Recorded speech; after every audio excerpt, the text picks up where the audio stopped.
Another day, another not dollar. Anyway, if you're ready, I'm good to go. Yep. Alrighty then. So we're back for, I believe this is 203 at this point. Well over 200. And so we are here for another episode of the Hypecast. So hello everyone. Hope everyone has been enduring, well, at least people in the US and other parts of the world are enduring the heat wave of sorts. Here, not only we got hit by the heat wave, but we also got hit by the sort of like the moisture that Hurricane K is blowing from the Gulf of Mexico. That means we're getting that lovely humidity on top of the heat wave that we've gotten over the past week. Well, the humidity part, well, to be fair, Torrance is pretty humid on its own because, well, kind of humid because of the beach air. But then, the Gulf of Mexico, there's always like some sort of hurricane once a year or something like that. So it blows all that humidity from there to here, and yeah, it becomes way more humid. And with the heat, it was quite lovely, I must say. But you had your what is it now? How old are you now? Are you 30? We're the same age. Oh, you're 32? Yeah, there you go. It was like, I think we're the same age. Yes, okay. You're 32. Hi, kids. Now you're 32. Yeah, I'm now 32, but I still get carded. Funny. Well, I mean, you just told me you had a good birthday and stuff like that, but hope you had a good birthday. Happy belated. Had a good birthday. Happy belated. Yep. Had a good birthday. Realized that now that when it comes to parties, we're going to ask one of my friends to start bringing her pulled pork dish that's Cuban style. Oh, okay. Like it was but it was like spicy, but it wasn't like, oh god, like this. Yeah. You can feel it, but it's not like it's very tolerable. Okay. Yeah, because she knew that in our group of friends, not a lot of us has like a strong like tolerance for heat, so she had to hold back on the spices. Gotcha. But she did make like a small batch for like the really spicy one. And that's the one that I was like, I like this. Oh god. It was like, what did you throw in there? And she's like, let's see, chop. Like she read it off. Ghost peppers and all of this. I was like, oh. So that's death in a bowl. Okay. Where's the nearest bathroom? Why? Yeah. Do not enter. I get it, man. I get it. I know that feeling. Yep. Everyone does, I think. Taco Tuesdays. Anyway, so it's been kind of a alright week, I guess, in terms of news and stuff like that. We have some things come in, so we'll talk about it. So let's start with the fighting game news, as always. We had a couple more things about Gizmo. I mean, Gizmo is out at this point in Multiversus, but I just wanted to throw in some little bit of information in here. So Daniel Ross is casted as Gizmo, so that's one little bit. I also wanted to throw in as someone who has played Multiversus recently with Gizmo in there, and fighting against him is a bit of annoyance. I mean, I've only played 2v2, so I don't know what he's like in 1v1. Actually, I lied. I do know because that happened once. He's interesting. Like, I haven't read up like what he actually does, but from what I've seen, he's a support character, so first off, and he kind of does things the same as what's her name from Steven Universe, Garnet. Buffs that provides buffs in some sort with music, and then but his kit involves with popcorn, right? Like he has like a floating ball of popcorn, and then you do another move, and it like shoots it out like a shotgun almost, which is I'm like, huh, okay, that's actually pretty interesting. His aerials are pretty annoying to deal with, especially when you're Iron Giant. But then again, when you're playing Iron Giant, you kind of get juggled everywhere. So that's the common thing. But other than that, I mean, we have another character has been added to the roster of Multiverses. And we can still look forward to Stripe, and then also I guess later on Black Adam from DC Comics. So that is pretty much it, I believe. Oh, I forgot. He has a car, and it's kind of like basically dealing with what is it? Wario's bike. It's very annoying. It's kind of hard to hit him out of the car. You can hit him out of the car, but it's pretty annoying to deal with. I think you can steal the car though. I think that's like the trade-off. I think I could be crazy. Or of course, for sure your partner can drive your car and then just go around with. Because I was doing, that's literally what I did. I was like, I wonder if I can steal my partner's car, and I like rode it back and forth, and people did not know how to deal with it. I was like, oh shit. Well, take advantage. Pretty funny looking. I like that they like I like that they actually like put their time into like animating the car riding or something like that. They like modeled the car like the car ride pose. Kind of funny. Like so you see Garnet's like knees like sticking out like in Mario Kart for like the big characters. Steven Universe. Stuff like that.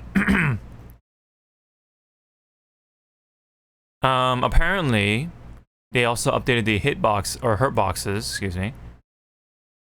So previously they had a pill box type of hurt box, but now they actually have like a more realistic, quote unquote, let's just say, type of hurt box.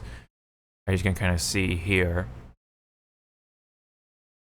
because you can see like, yeah, because you can see it's literally shaped like a pill before. So that means even you can hit between her legs. I know that sounds funny, but that's what happens. And then look at this. So when she does her attack, right? I think that's her like neutral smash or something like that. I forget which one that was particularly, but when she winds up for the attack, look where the top of the pill box is, or the pill is, right? It's way above her head, so that means you can hit way above her head to stop it. But now after, this is going to look like this, where it should have looked like this in the first place. I believe this is going to be a future update soon. I don't know if it's out at this point, but they are working on it for sure with the her boxes and stuff like that. So obviously, this is a quick. The one and before, the before image is a quick way to develop a game. That's why they're trying to shell it out pretty quick. Now that they have the time, or now that the game is out, and obviously people are complaining about it. Yeah, I mean, of course, they'll have the time, or they should put the time into making sure that it is reasonable now that that many people have played it. With 20 million people downloading the game at this point, so. It says here, let me see. Let me just skim through this real quick here. Okay, so basically they are going to update the hurt box sooner or later. after that, their next primary focus, according to Tony Hun, as always, is that they're going to be focusing on the netcode improvements. Which, yes, as someone who has played it recently, it's still like hitting the orange color instead of the green, which was a thing earlier. But because of how many people are downloading this game and stuff like that, they're trying to improve the netcode now. They're trying to like smooth it out and stuff like that. So that is good. That's really good, because it is problems a lot of times, especially when you're playing 2v2, where you're fighting someone, and there are times where people just skip around and they're just like, whoa, and then all of a sudden you're over off the stage, and you're just like, what the hell happened? Because it's like skipping through. It's like rolling back or skipping through the thing. So that is what has been happening, unfortunately, because there's that many players. I'm suspecting, but yeah. Nonetheless, though, they have it in their list of fixes, so that's good. Good job to Tony Hun and the rest of the crew for making us, as transparent as possible, and they're working on the right things along the way, along with the new characters coming out as well. So kudos to them, for this game. Not only they made this game, but they're making it work. They're trying to make it work.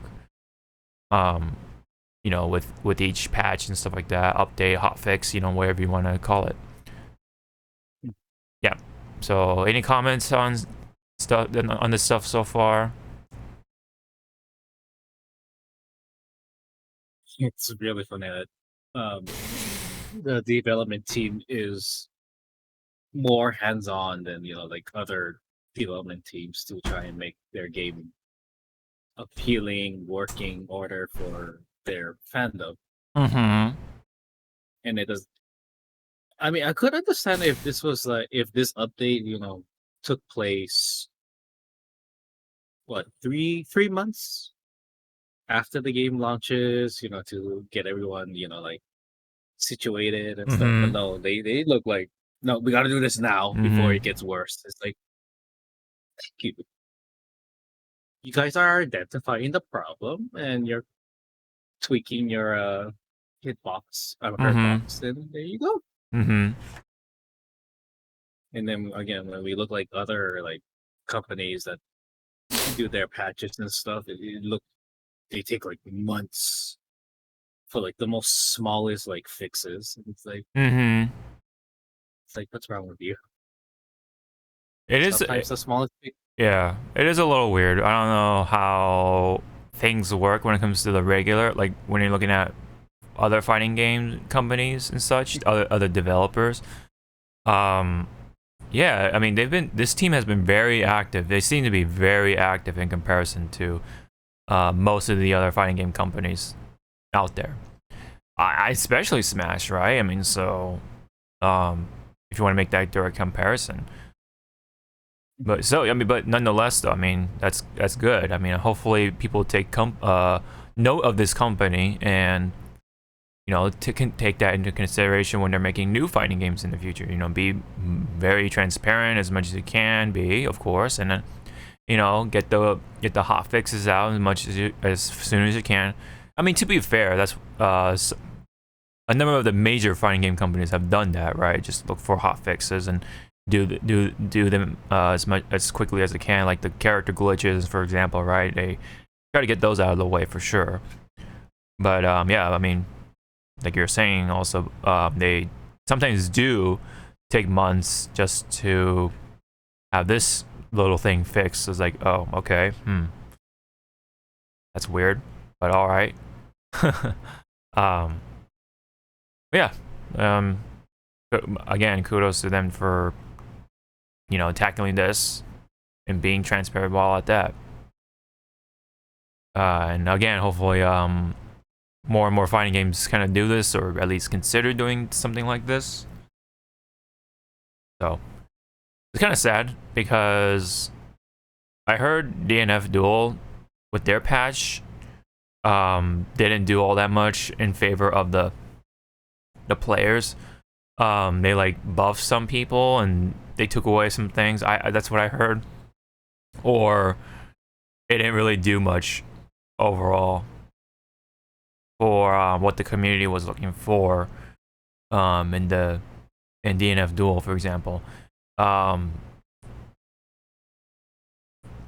guess one good thing is that Striker isn't too bad now to fight against. Like, she's not like just as unga bunga anymore. You can actually escape out of her block strings and stuff like that. I guess fairly, but then again, I have not fought against a Striker myself online since the launch, so I can't really say that myself, but I'm assuming that's what people were complaining about, you know, and now they allow you to escape and stuff like that. And some people's DPs are better and stuff like that. So I guess that's good, but overall people weren't happy with it for some reason. I forget specifically why, but we don't have, none of our folks are playing DNF Duel since the launch. They've tried it, but they haven't really said anything. So I was like, I guess that says something, right, about DNF Duel, unfortunately.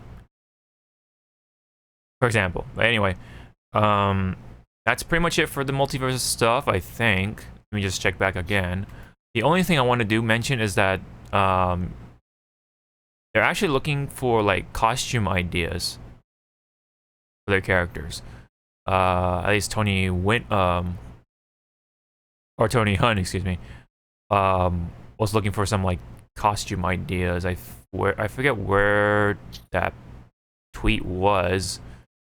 Yeah, I think it's here. I'll just try to see if there's a thread or something like that. Oh no, actually,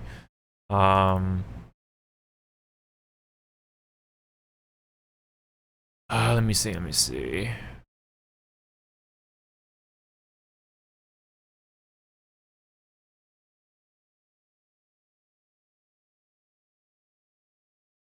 It might have been, okay, hold on, let me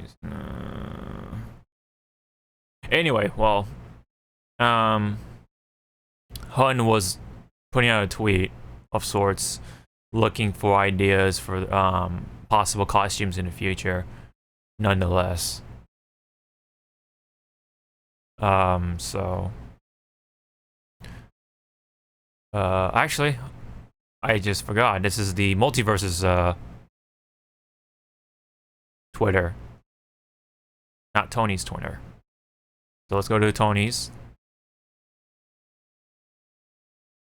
Hold on, give it a second here.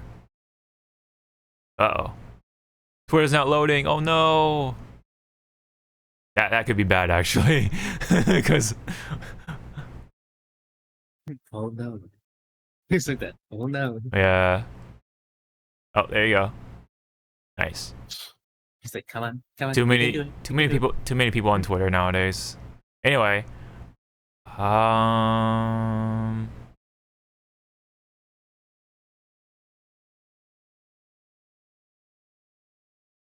let me see.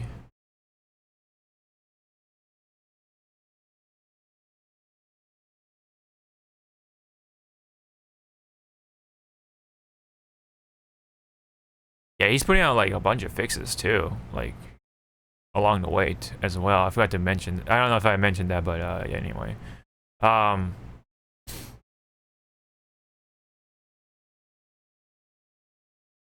Where is the exact tweet?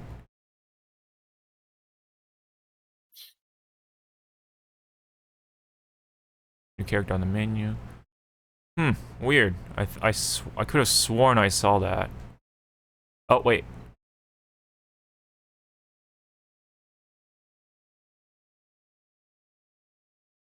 There you go.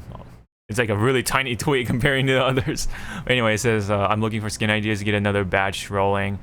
Suggestions are welcome. And if you look at this, of course, you know, you have a lot of ideas, right?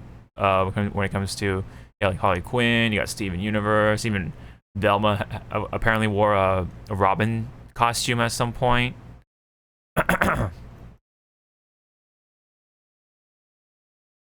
People have some of like fan ideas, I guess, with the glowing skin. That's like the Guilty Gear stuff. with the blue and black. Batman costumes. Wonder Woman. Michael Jordan skin for LeBron James. That makes sense. LeBron James with the winter like Christmas vest sweater, you know, from the Sprite. Yes, I want that. From the Sprite commercial. I remember that.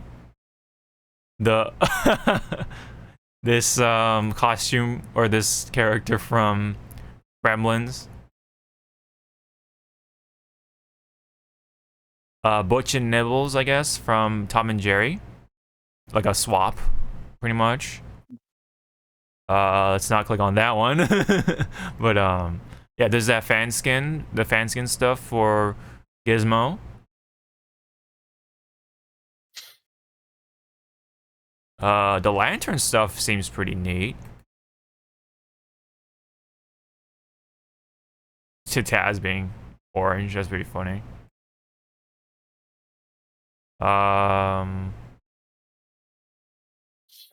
That's pretty funny. The Robin Harley Quinn skin. There was one that was like a cool idea. That's funny. I think this skin, the Robin skin for LeBron is already already in there. That's pretty funny. Oh, so I guess maybe a Bugs Bunny Batman skin would be pretty funny. Bizarro, of course, for Superman.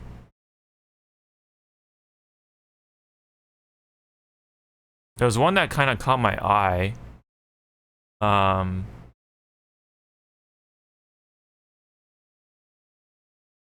What was it? Mind an Adam West. Oh, Batman. That would be pretty cool too. Justice. Yeah. Oh, Justice Lord skins. That would be pretty cool. I'd be down for that for sure. Oh yeah, this one. It's the I would like to see the brain gremlin for Stripe once he comes up. Brain gremlin would be pretty cool.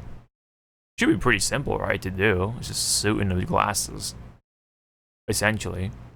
Yes, this skin for Tom. Yes, and Jerry maybe. Yeah, that would be pretty cool.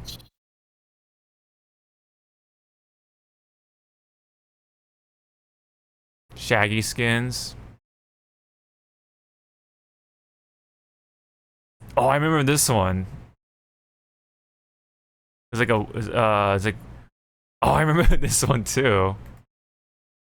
Man, this is just like old ass stuff. Well, the bottom two anyway.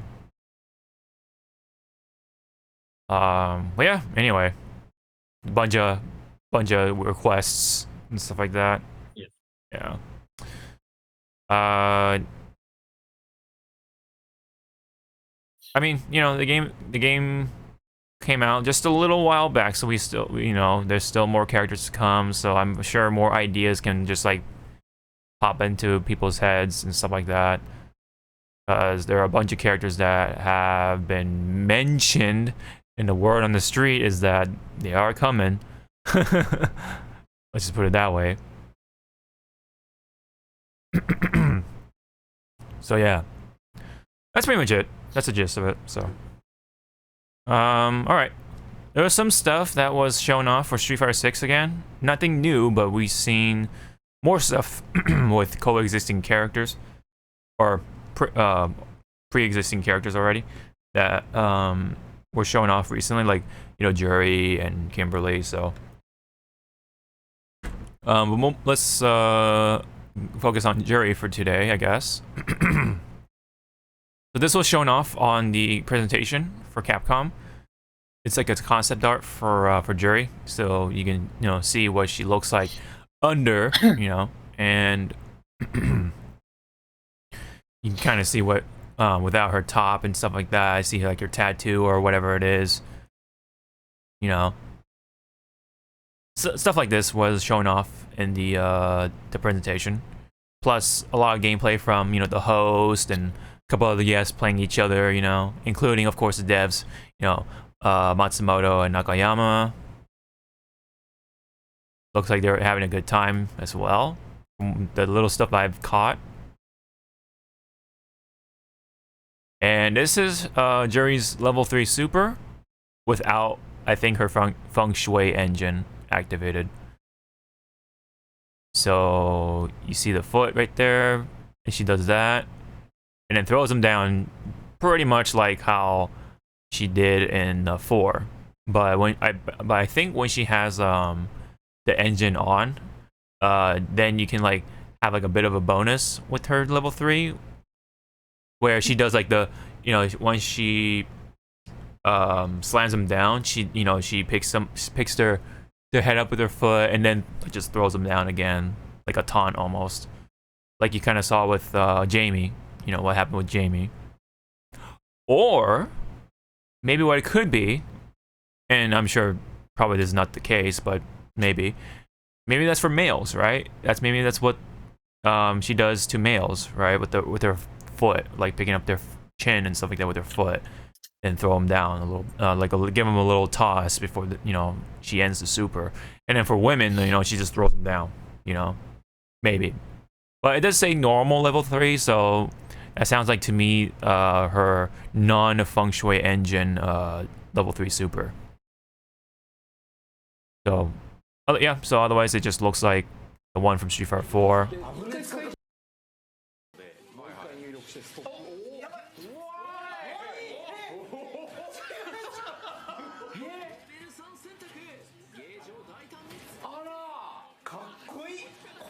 Yep, and then, you know, you can kind of tell they're having a good time watching the super as well, so.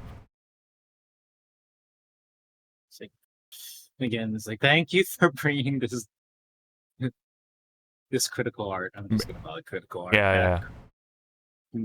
Street Fighter's for 5's version was lackluster. Yes. Even though it was more of a utility. For sure. But still, I'm like, oh god. Yeah.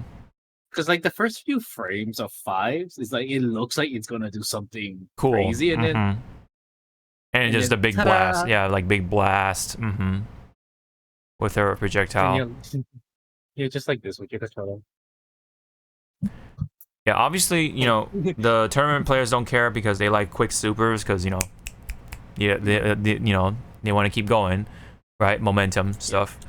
But for the casual players, you know, the people who just play for fun, those type of audiences, obviously they're going to be all underwhelmed, and they're going to be complaining about the lack of cinematic supers. So I guess they're trying to like please both. So that's why you have the level 1 stuff, level 2, and then of course you have the level 3s. So you have more supers to look forward to, in a way. And yeah, and obviously this one, you know, packs way more personality for Juri, right? Unlike the one before, like you were saying, you know, very utility-esque, but very, very short, very straightforward. So it is good that they consider that. And I'm pretty sure that big projectile super is like a level 2 or level 1 or something like that, for sure. But yeah, like, even so though, like even with some of the people's like more cinematic supers, quote unquote, like let's say Falk and Luke, for example, are pretty lame. Like, I don't know who, you know, let those through, unless they just weren't, they were kind of low on time at that point or something like that. So they didn't really have time to like really animate a cool super or something like that, you know, with the situation they were given. But nonetheless, though, I mean, they're pretty underwhelming even at that. And Falk is just like, you know, just like a bonk, like a, you know, she just hits him in the air and then bonks him on the head with her staff or whatever. Lucas just like punches him a bunch of times and then punches in the face, you know. Nothing like special, nothing special really. But you know, Luke's level 3 super in 6, excuse me. Yeah, I mean, even though it is just more punching in the face, looks, you know, more vicious. It's got something driven behind it, seems like, you know, the way it looks. So they definitely putting more thought into this one, maybe because how the direction is going, the workflow, you know, what the team is feeling like for 6. I think it's looking a lot better. Let's put it that way. Yeah, so hopefully we see more supers like that. Because Ryu's super in 5 is just a projectile. You know, it's just Shinku Hadoken, right? Which, yeah, it's typical for Ryu, but that's all he has, unfortunately. But here, not only he has a Shinku Hadoken, but he has the Shin Shoryuken. So, you know, that's back. And it looks even more dramatic than ever, you know. And, then, of course, with 5, you know, Evil Ryu, or Kage, excuse me, in 5, did take the Shin Shoryuken special, you know. Yeah. But here it looks super just like stylish, cinematic, and stuff like that. So, like I said, like this time around, this stuff overall is looking way better than 5, just from a visual standpoint. So yeah. Anything you wanted to add in of how it's looking so far? To the development staff of Street Fighter 6, keep going, keep going. Oh, of course, yeah, of course. See this momentum of like the crazy ass critical arts. Keep going, keep going, keep going. Don't stop, don't stop. Yeah, even use the screen. Use the screen. Use the angles of the camera. You know, to show like, you know, momentum and stuff. And have fun with your characters. Like, you can tell like Juri is having fun when she's kicking your ass. Like right there when she just like caresses the opponent's face. It's like, you know that it's like, yep, that's Juri. You know she'll just be a bitch. Right, right. Even like the subtle stuff looks way better in comparison to 4.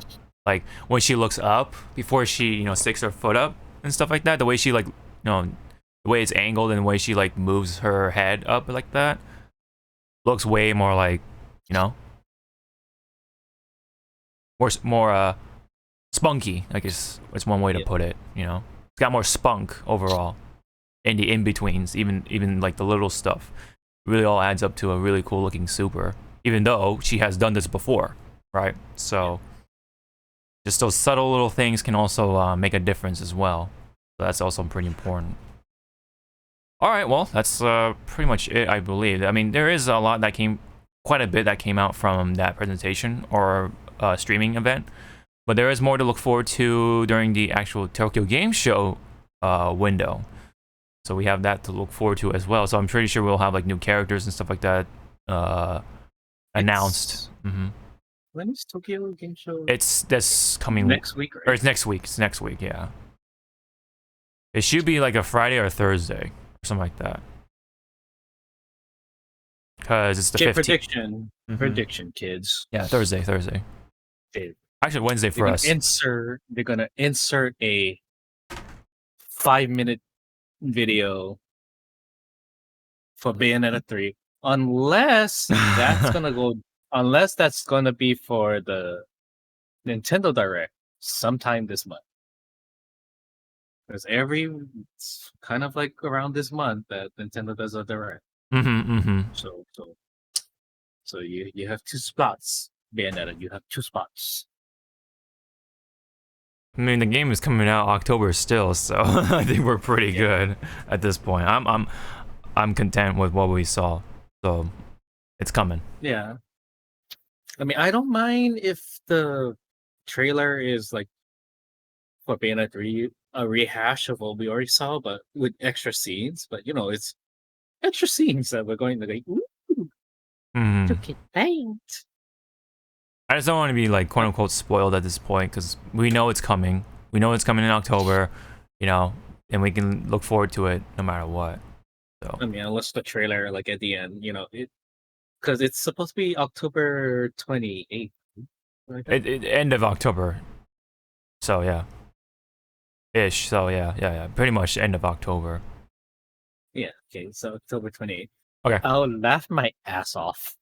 You see the date? and the 28 got slashed, and then you got a new what and it, no, they slashed to 22 because 2022, and they slashed it to 23. It's the 1 year delay. I'm like, oh. I know, I'm like, you know what? It was foreseen by somebody. I ain't mad, but I am mad. Yeah, it's like you're like half your soul just leaves your body. Like, but I know, it's like, you know what? Half my soul. I'll see you in the future. Wait for me. But I mean, if that's the case, then I can focus on Sonic Frontiers, because I believe also that's when he comes out as well, as the end of October, I believe. So yes, yeah, that's that would work for me, I guess. But at the same time, I would like to also play Bayonetta 3 as well.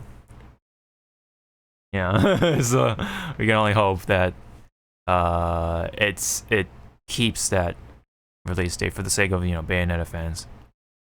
All right, so enough of that. A bit of a bonus here for fighting game stuff involving Tokido, a professional Japanese player. So not gonna play the full video, but this little clip here, I'll just let it play in the background. But so his major sponsor is, I believe, Rohto, which develops a bunch of like products, including eyedroppers. And he visits I believe the manager or the head of the esports division, or the club, or esports club as they put it here. And that head is actually apparently a #1 Fate Unlimited Codes player in Japan, which is actually pretty cool if you think about that, right? Like you have the manager is actually like a really good player of a fighting game of sorts.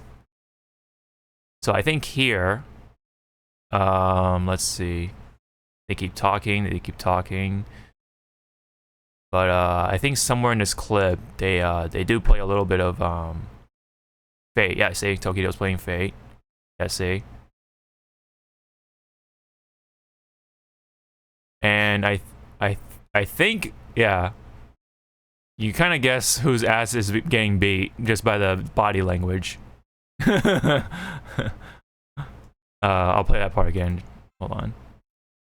フェイトかまぼこで検索していただくと、おそらくその結果の方が載っていることかと思います。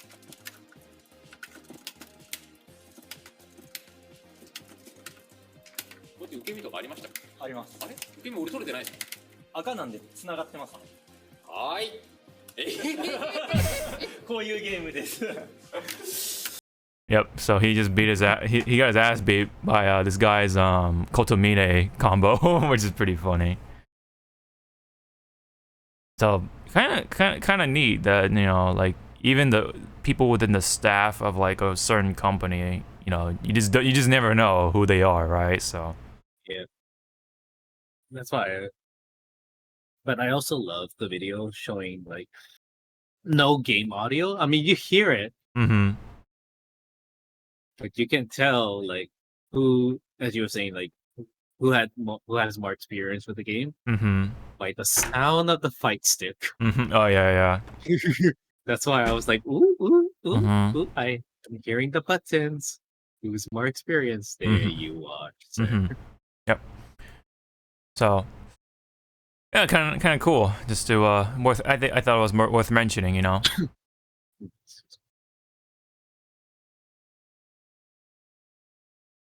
Okay, I like it. Pretty cool.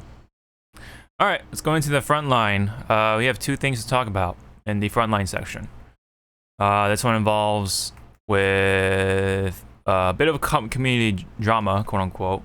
I think it's beyond that, but anyway, for those who have been following Zero over the years, with Zero, formerly of the Smash community, has faced very big allegations for over a couple of years now at this point, more than a couple of years.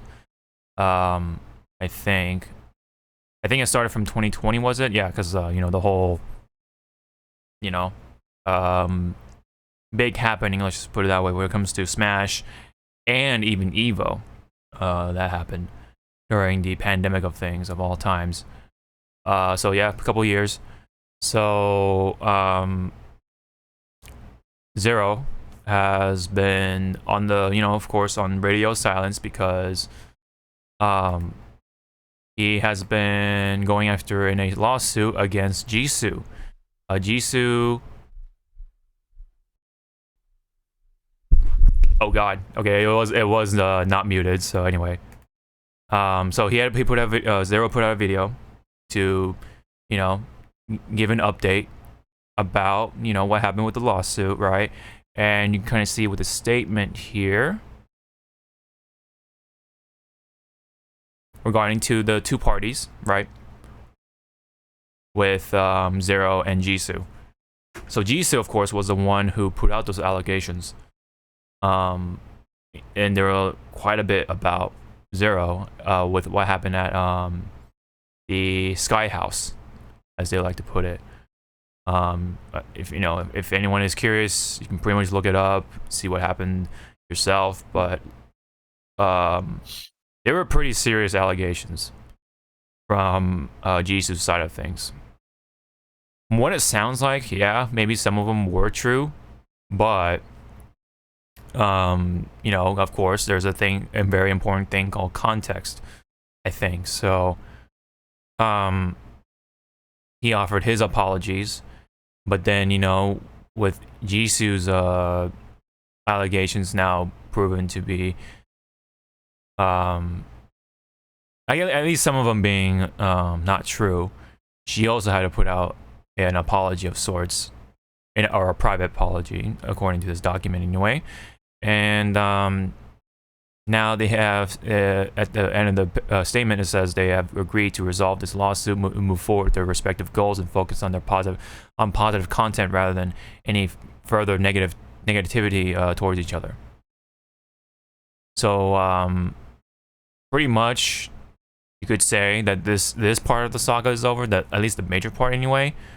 But if anyone watched the whole entire video here with Zero, he then he threw a mention at Leffen. Now he's, saying that Leffen was also involved with this situation too. And Leffen even, offered his piece of evidence to Jisoo, right, for Jisoo's case. But unfortunately, I guess that couldn't be proven, or it wasn't like it wasn't the proper evidence or something like that. So pretty much what he's saying here is that Leffen is also a perpetrator of lies and and stuff like that.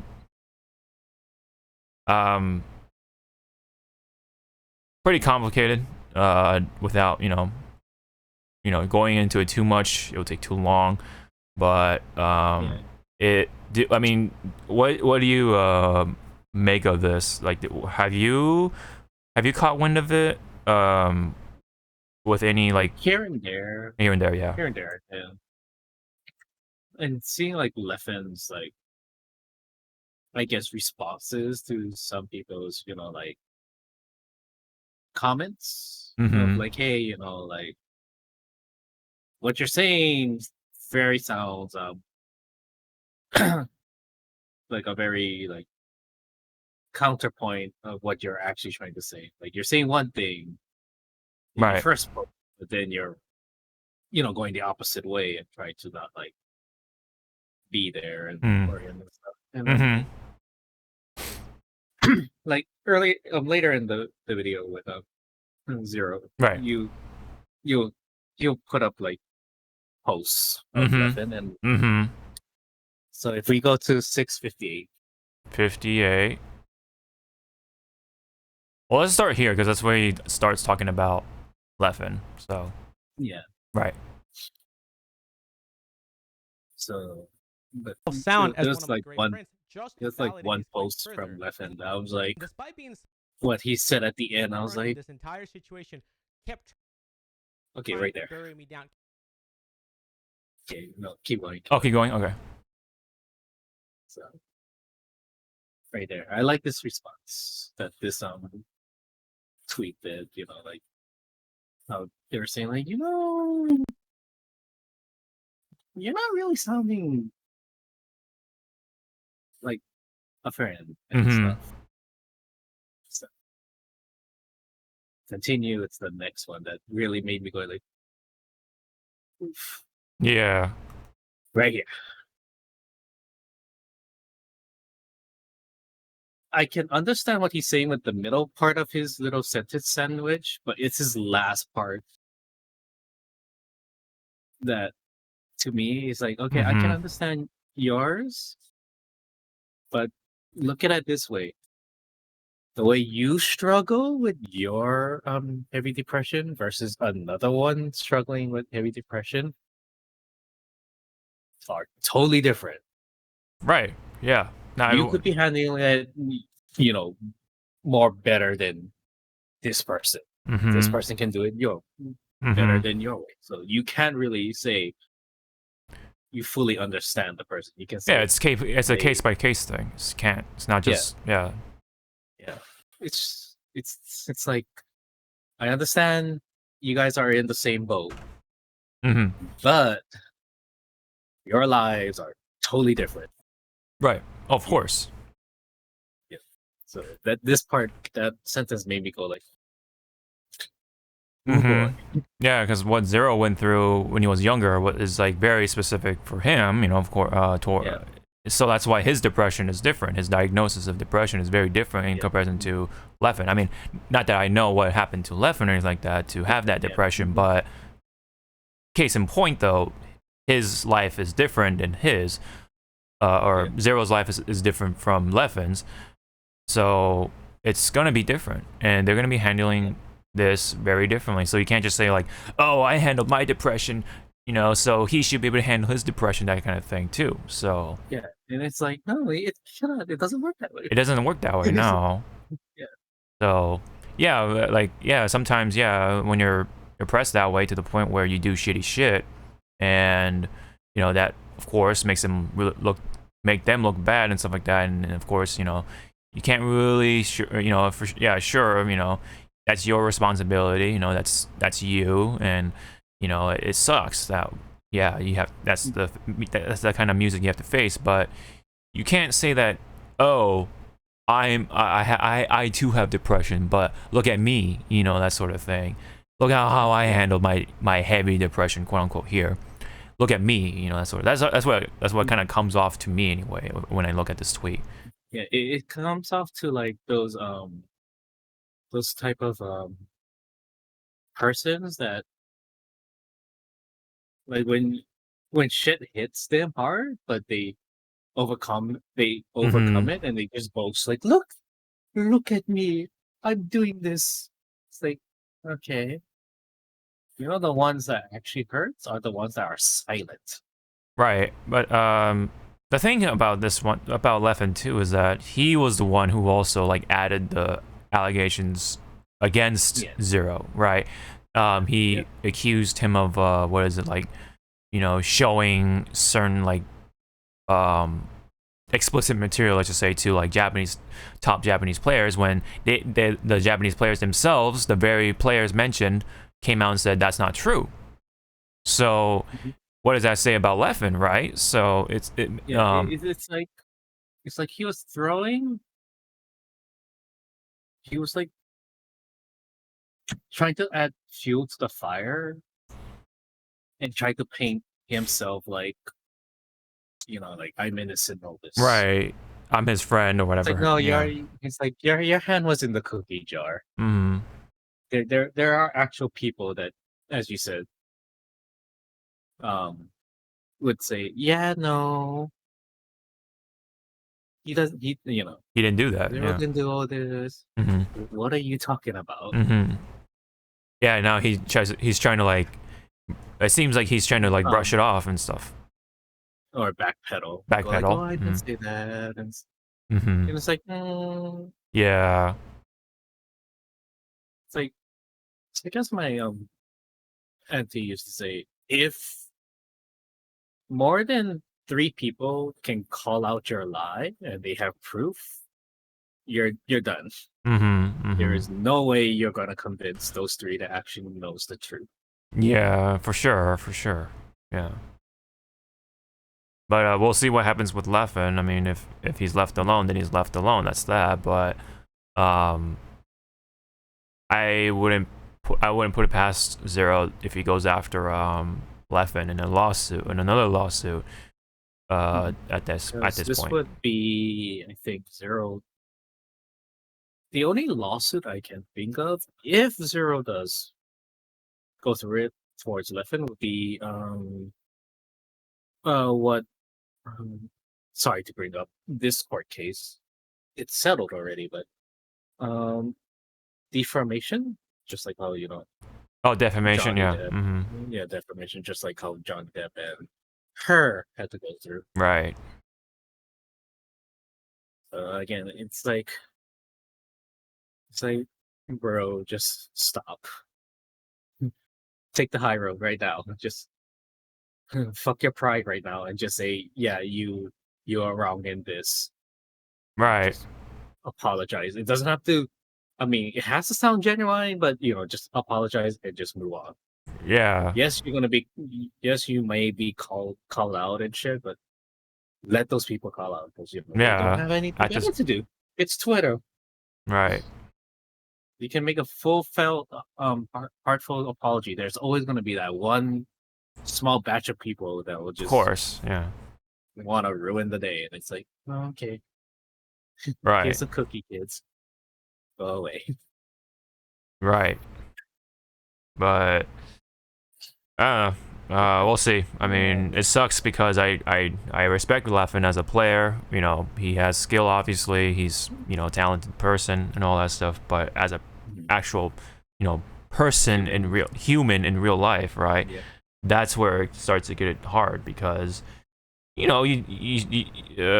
are good sides of him, obviously, but then you have this, right, to kind of like sour that taste palate, and so I think it's more on this. I think like nowadays, like it's just because again, like COVID really like showed a lot of people that there's a lot of people don't have really good social interactions. A lot has come out during the pandemic, right? Yeah, you're right. Yeah. It somehow like exposed a lot of people's like true colors, or just like maybe not true colors, so to say, but the other side, their other colors, so to say. Yeah. Like I have one of my friends that I invited to my party. I mean, when they told me it was a surprise party, I asked them, can I call one of my friends that really needs to come out of his fucking room because he just streams and do VR chat. It's like, just bring him out. Just make him be amongst other people and breathe air. Because we were having like a barbecue and stuff at our friend's house. Be around people. It's pretty much what I wanted. Yeah. My friend to just slowly get back into, building up. Yeah. So my friend, when I was dropping him home, he's like, I needed this. I forgot how to interact with people that's not behind a screen. It's like, I didn't say it out loud. I was just like nodding, like, yeah. Because I know. Right. I know. I can tell, like, when I watch a stream, like, behind his voice, he misses physical interaction. Physical interaction. So it was like my present to him. In a way, yeah. Yeah. Like a kind of a wake up call kind of thing. Yeah. No, yeah, like a wake up call, but more like it's like it's time to take a break off the computer, honey. Yeah. Touch grass. Yeah. Touch grass. Here's your face. Touch the grass. It's such a of all the times, right? For this to happen, like it's so weird that it kind of took a pandemic of all things for a lot of things to come out, right? And it's a very big learning experience for, not just for you know, just a small pocket of people, but like, you know, an entire community of sorts, right? The Smash community, even the fighting game community, right? In this specific case, but like, you know, a lot of people were kind of going through stuff too during the pandemic, you know, and it's it was definitely an eye opener of sorts, no matter how you look at it. You know, people did good with it, people did bad with it, you know, that's just how it goes. A lot of people's politics have come out as well, like, you know, Gutex, for example, unfortunately. You know, he was once the face of, you know, PogChamp, right? And because of what happened during the pandemic, you know, that was very much changed. And of course, you know, not just that, but like, you know, if you look at the outside side of things, excuse me, because of how many people were on the internet and stuff like that at the time, you know, you had more eyes on worldly or such, like, I guess, historic events, you could put it that way, like the whole George Floyd thing, right? You know, I hate to bring this up, but, you know, that part too, that, like, you know, that also happened, right? So, during the pandemic. I believe that was 21, right? So, not so much 2020, but like, yeah, you know, it's still within the pandemic and stuff like that. Like, so much has happened over the past 2 years already, this decade. Like, so much is happening of all times, you know, and including the pandemic and all this stuff, you know, with the Smash community, the fighting game community, or, you know, more specifically Evo, with what happened with Joey Queller. You know, stuff like that has come out, and it's it was quite the event, you know. And the big takeaway I want to say from all this stuff is that don't take such things at face value. You know, just don't look at it and be like, oh, that's it. You know, that's the case, right? Case closed. This guy is whatever, you know. You gotta just let them take care of this, you know, in court or privately. You're not the judge, executioner, jury, whatever, right? How the saying goes. You know, that's what Twitter was back in 2020, right? People got the whole cancel culture thing. Definitely during that time. That's because of that, you know, and especially with, you know, what happened with Pro Jared, you know, people like Pro Jared, right, got canceled because of allegations, which apparently were either like twisted around or they weren't true, you know, that sort of thing. So that's like the worst examples of those happening, right? I mean, it's pretty fucked up, man. It can fuck up your career, you know, including Zeros, of course, and then there was stuff with Nairo, you know, that sort of thing, and there were more people involved with that, but, you know, D1, right? If anyone remembers D1, the commentator of Smash, also has some allegations, and I believe for the most part he's come out and said, you know, these aren't true or anything like that, and none of the parties have gotten into a lawsuit of sorts, so maybe that says something.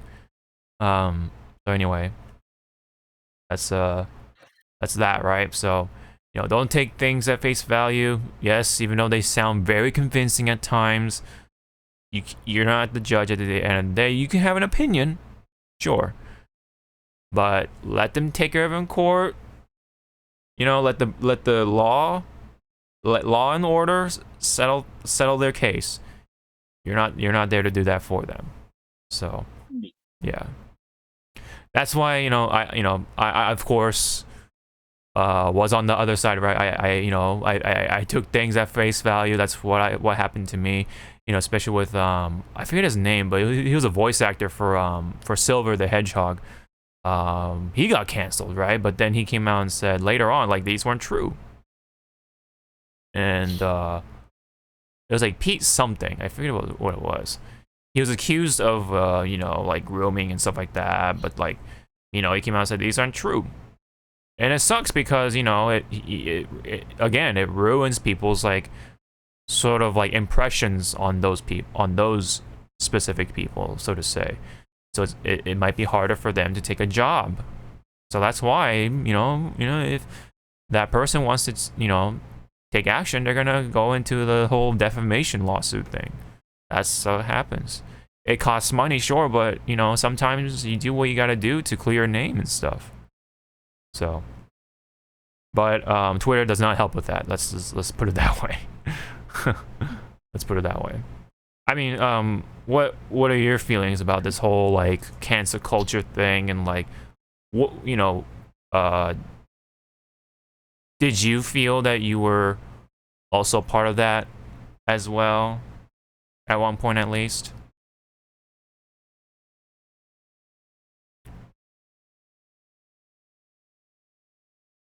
I kind of was, but then then I learned like, hey, let me actually dig into like Right. why is a lot of people saying all this shit and why say this guy is an asshole, or why should we be like rah. And then I was like, oh god, yeah, that will do the ticket. Right. But there are some reservations, like for me, like it'll be like that one person, like, yeah. I get it. I get it, what you're pointing to, but let's not bring it up here for the sake of things. But yes, I mean, certain voice actors also faced that sort of situation, and no one won that one. Let's put it that way. Nobody, and I mean nobody won that one. But when it comes to with Smash and with Zero, for example, at least there was some sort of conclusion for one part, right? With Zero, and specifically Zero and Jisoo.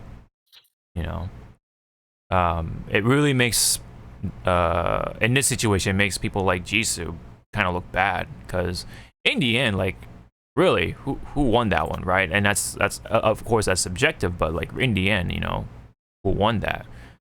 And I feel like because of what Jisoo was trying to accomplish, she didn't get entirely what she wanted, right?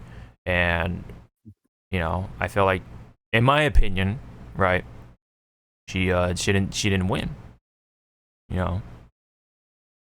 Maybe she won the battle, right? Because it did force Zero off the platform at some point, but I don't know, maybe it came back around and bit her in the butt, because, well, guess what? A lot of those allegations weren't true, so to say. Specifically what, we don't know, because that wasn't specified, of course, because that's for the case. That's for the court. So we're not going to find out, and nor should we, I guess, because that's between the two of them. That's the whole point. Yeah. Yep.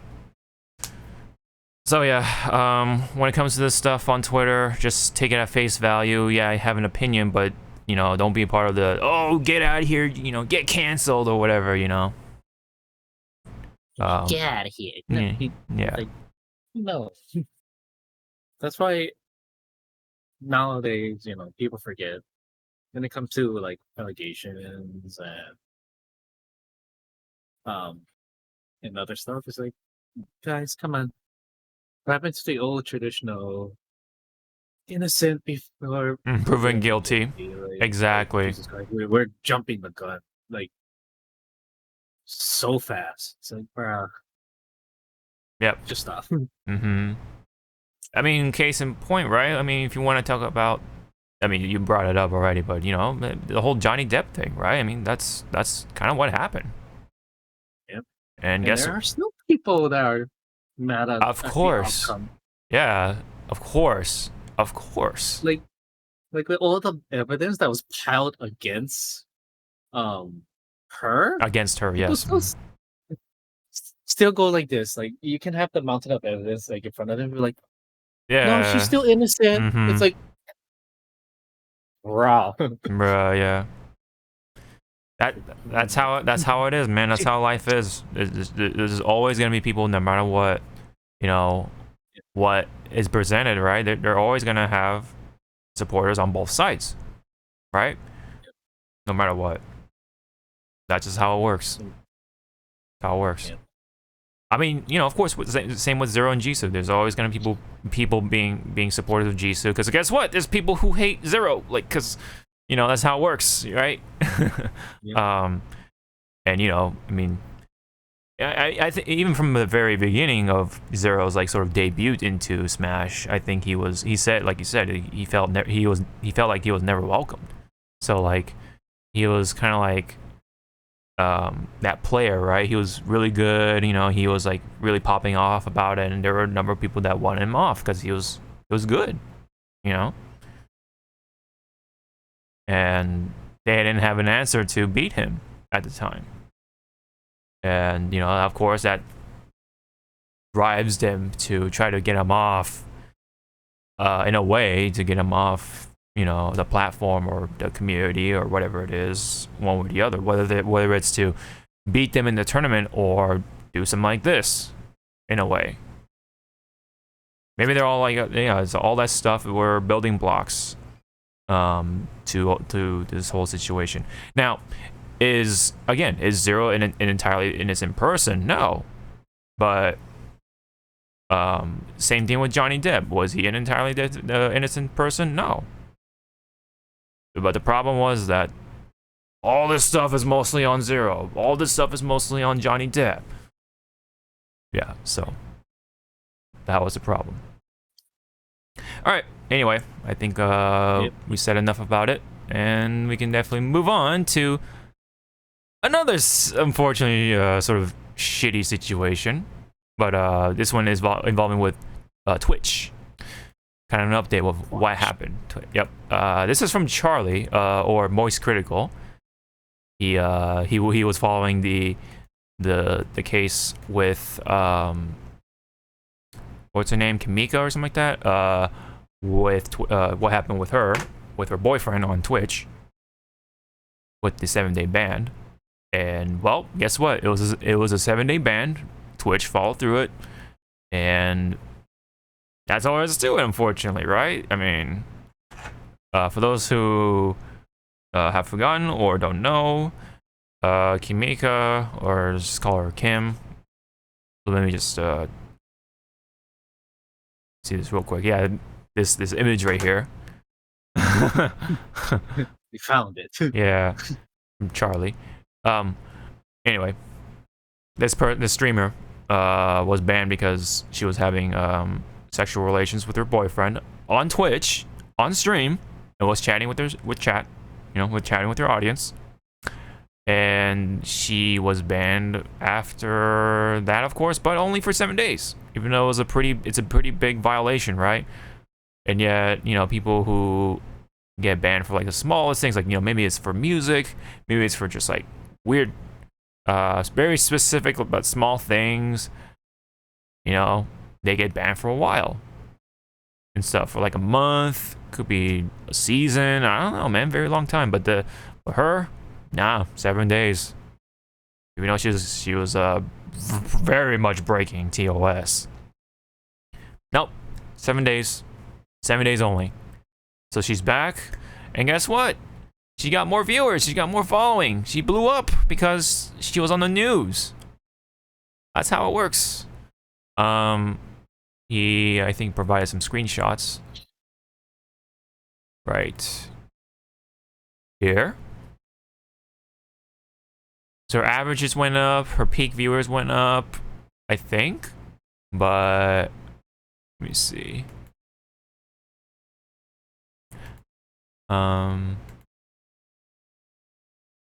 Let's just hold on. I'll just put it up. Put away like a crusty cum towel. However, she does have another account that's still active, and I'm imagining is the one she's going to be using going forward, and that's the account that's gained 2,000 followers, and it's also an affiliate because you can subscribe to it. I don't know if it was an affiliate pre-coitus or post-coitus. I'm really not sure. I can't imagine Twitch banned her and then rewarded her for having sex with an affiliate deal, but who knows? Twitch seems so mismanaged when it comes to their rules, it's baffling.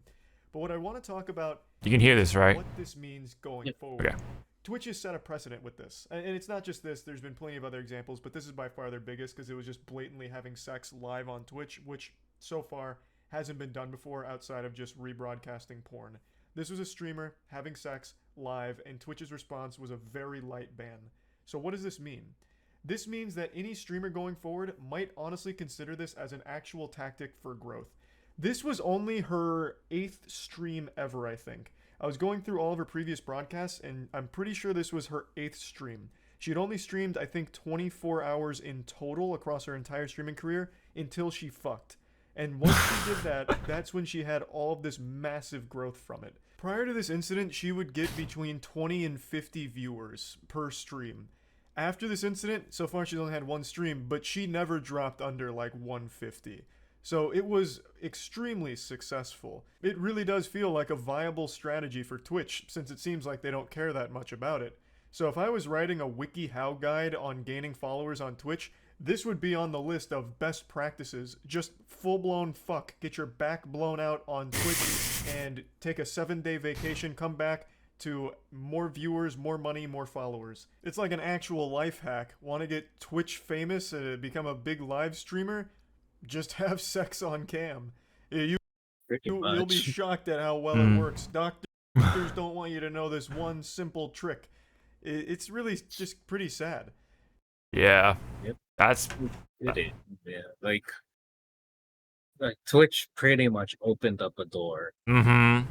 And then once, you know, people start following this, then they're gonna be like, Twitch will be like, why is everyone doing this? And everyone's gonna just point. Yeah.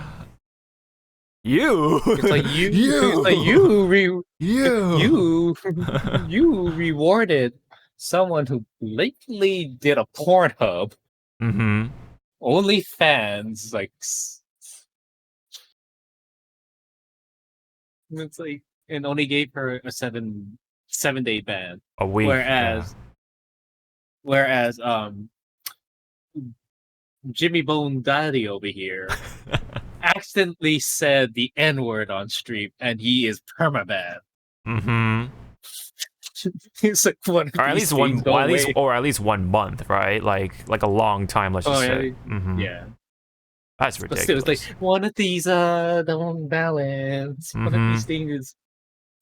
Yeah, man. Or like, you know, I like to bring this up, but the Metallica band, right? Because even though Metallica was playing their own music, you know what I'm saying? Like, jeez. That part made me laugh. It's like it's a different situation, sure, but the fact that still it shows like one more thing about Twitch being mismanaged in a way. Metallica got DMCA by Twitch for playing Metallica songs. He's like, wait, what? So you cannot make that up. That's like, wait, what? Yeah, right. Yeah, and then bring up the whole Asmongold thing, right? I mean, you know, the in-game chat person said the N-word or whatever, and then he gets banned for it, you know? So, just things like that, man. Like I said, man, it's just, Like, as I was talking to my friend yesterday during my party with Twitch stuff, I think the downfall of Twitch, like the first, like, rock that made the avalanche was once they implemented the MCA. Like once they did that, a lot of shit just went like, yeah, possibly, yeah. Because there are some musicians. They care, but they're at that point like, play my songs on your stream. It's free publicity. Like some say it's outright like, go ahead, play my stuff. But yeah, it's like a promotion kind of, you know. Yeah. But then it's like, you find out like the really like shady ass side of the music industry. Of course, it's the companies going like, no, you stealing. I mean, I think shady is the wrong word to describe it, but I get what you're saying. Yeah, I mean, it's it's just because the law is still outdated when it comes to that kind of stuff. Yeah. But yeah. And then I forget which musician, like he made like new music. to just have people play on Twitch because it's not studio recorded, like official studio recorded. It's Yeah. like at their home and stuff. And it's like, you know what, fuck it. Twitch exclusive songs. There you go, kids. Have fun. I think Riot did that too. I think they offered their Yeah. streaming library of music, which is kind of nice on them, but yeah. Like, ooh. This whole situation, just man. I mean, just like our friend just said, Miss Penguin said again. It's like, you want viewers? Fuck. Yeah. Just fuck. It's yeah, man. Just go have sex and then get banned for 7 days and come back and then boom, man. It's like, whoa. Which I kind of want to see someone do that. Like, I am morbidly curious of how that's like gonna have work a brand new person like just starting Twitch. Right. Make have them a brand new do person. do a little bit like streams Right. here and there. Right. And then just do a big sex scene. And I wonder. See what the play. I want to like, even on top of that, I would like to see it between a dude and the chick, right, like a female streamer and a male streamer. See how that works out. See how that works out, right? And you can imagine, yeah, like which side Twitch is gonna take, fall. yeah, and then let's pick it up too. Like have two girls. right, yeah. The relationships, non-binaries, let's dance around this meta. this line. Let's dance around this line of seeing how far can we push it until Twitch goes like, hey, can you guys stop? Yeah, now you say stop. Okay, right? Yeah. I know, it's like. Can you imagine though? Like, can you imagine like one result is Twitch going on a downfall and advertisers leaving because you allowed this kind of material to come through, right? Because I think it was also Penguin in another video, or I think it's the same video where he was like also explaining like what she was doing blatantly was again showing porn to little kids, and Twitch just like did this. I mean, this is like kind of trivial a little bit, but there's like a bunch of like Russian channels that show that straight up like watch anime, like just straight up like just show off anime as they watch it and stuff in full, and yet Pokimane, she was also doing the same thing. Now, yes, I mean what she was doing was kind of shitty, but still, like she was watching what was it, Avatar Last Airbender, what was it, in full, and I believe she got banned for that or something like that, or suspended at least. And yet, there's all these like Russian little. I mean, I'm not trying to like stereotype or anything like that, but that's just what I saw. A bunch of just these other channels, small channels, of course, streaming anime and such. Maybe because the Russian laws are a little different when it comes to that, and they can get around that loophole or something. Maybe that's why, but.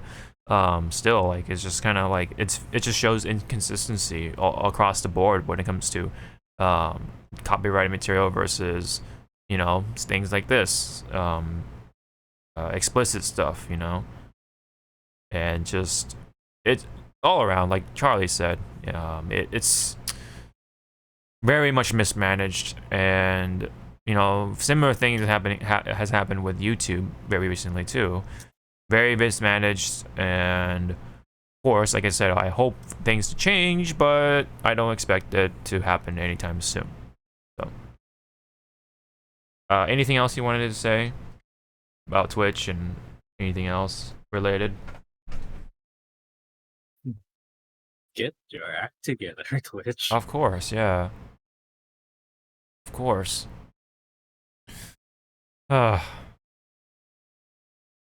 It's hard to say, like, what's gonna happen with Twitch? Like, are they just gonna keep going, like as if nothing happened, or they're actually gonna face the music? You know, literally, but like, you know, but face the music one way or the other, or it bites them in the ass and they just lose their platform altogether, and then Amazon is like, oh, we're letting you go because you let this happen, you know, but this weird meta, you know, that sort of thing, and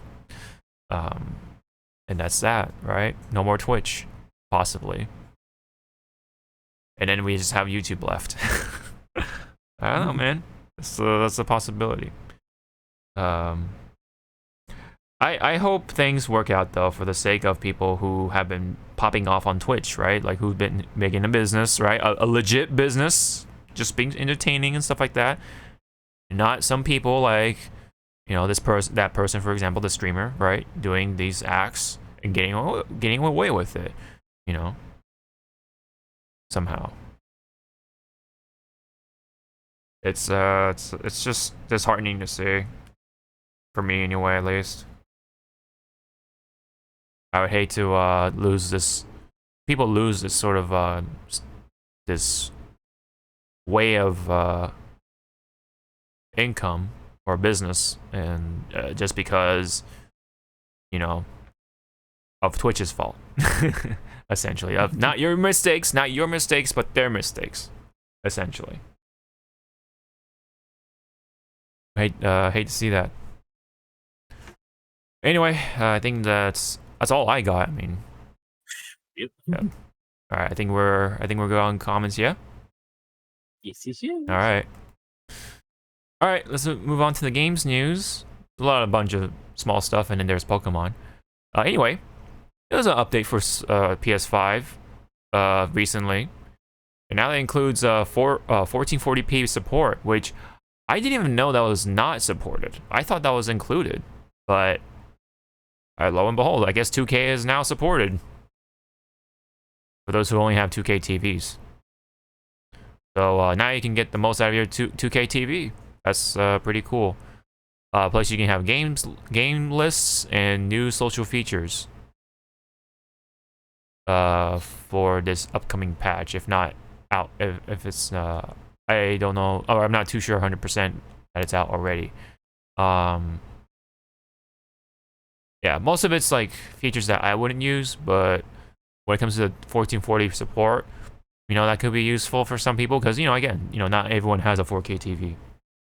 You know, people may still have just a 2K and stuff. And so at least it's something, right, when it comes to that situation. So if you don't have any further comments, I think we can move on from there. Nope. All right. Because one, I don't have a 4K TV. Two, the whole we now have what's it called? The folders also. Oh yeah. Like, it's like that should have been like at launch. Mm-hmm. It's just me. Yeah. No, I get it. Dude, the 2K thing should have been at launch, but yeah, I don't get it. But now, say now that the home screen of like PS5 now with the folders, it kind of looks clean. Yeah. Ish. Ish. But I still have that one game that's outside the folder because, you know, it's like I'm playing you a lot, so I don't want to like dive into a folder, look for you. You're right there. Yeah. Alrighty. Meanwhile, we do have some Pokemon news to talk about. There is some new Pokemon revealed. Let me just like open a bunch of tabs here. Bulbapedia, and then let's just open up with this trailer here.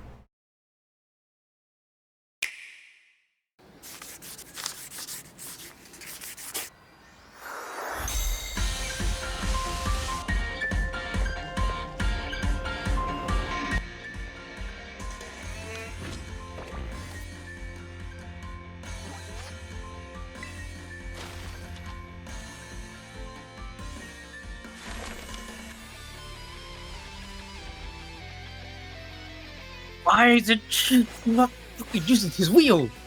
Why is he galloping? So here's team. Yeah. So here's Team Star. That's the new like Team Rocket kind of team group.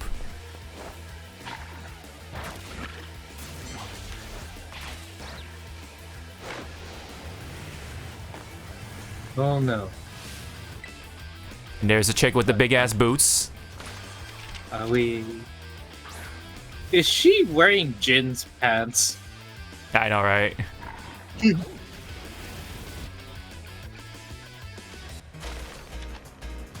the hell is this modern what's it called? Mad Max. Oh yeah. It's kind of like Mad Max. You're right. If I don't see a guy with a flaming guitar on that, Yeah. yes.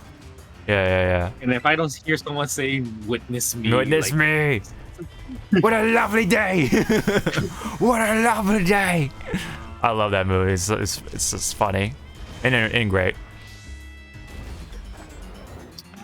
Look at this. Now here you have a giant enemy crab, and you hit it for massive damage.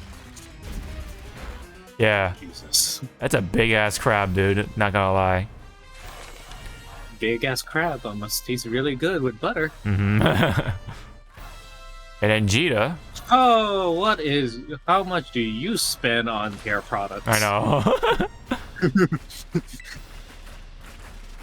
That is a Maybelline like sponsored person. Oh god, sunflowers. Sunflora. That's a bunch of them. There's this They're guy. everywhere. There's this guy. Okay, are you a rock climber or are you into whips and chain? Yeah. Whips and whip. Zawarudo.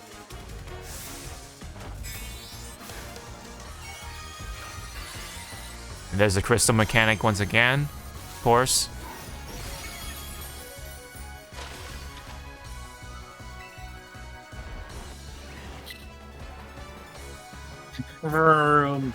Yeah, gallop. It really does look silly.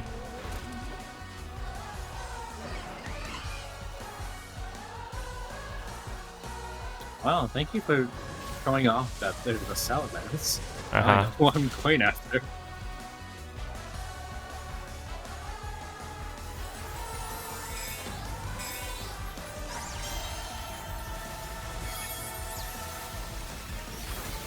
And if you notice, everybody, they have not shown the evolution. Not yet, no. Starters. Like, I like that. Keep it a mystery. Yeah. Make all make all the bipedal haters angry. Oh Make man. them angry. Reveal at the end it is bipedal. Oh So man. I can go like this with my cup. Yes. Man. Your tears, they fuel me. They fuel me. Yep. Yeah. I don't know why that's such a problem. Like, bro, chill out. Okay, so my friend showed me this yesterday about the OLED model. I like the front, but the back is too fucking busy. Yeah. I mean, yeah, sure. No one's gonna look at the back, but yeah, I get what you're saying. Yeah. I like the dock. I wish this was separate. was the back. Yeah. Or at least the back of the OLED. I wish they sold these like separate, man. Separate, or hey, Nintendo. You like money? Make those as decal stickers to put on already made like Generation 1 docks or shit. I would buy it. Yeah, man. Just look how boring. Yeah. My dog slap that on. Oh. Restart the software to use the You gotta update your Switch, man. Apparently so. Yeah. How long haven't I not played Switch? Ever since SD Gundam came out. Oh yeah. For me, I mean, it's been a while. Like, what is it? Oh, Arceus, I think, was the last thing I played. Arceus Legends. And then Splatoon 3 came out, and I played that. Haven't played that as of recent because, yeah. And it's such a trip of how long it's been ever since I last touched the Switch. You know, that game has been pretty fun, but you know, it's more or less Splatoon, so you can't go wrong with that. There are some tweaks that I do like, but just focus on Pokemon for right now. I did want to go over like the look on the new Pokemon in question, which is here is Celadledge.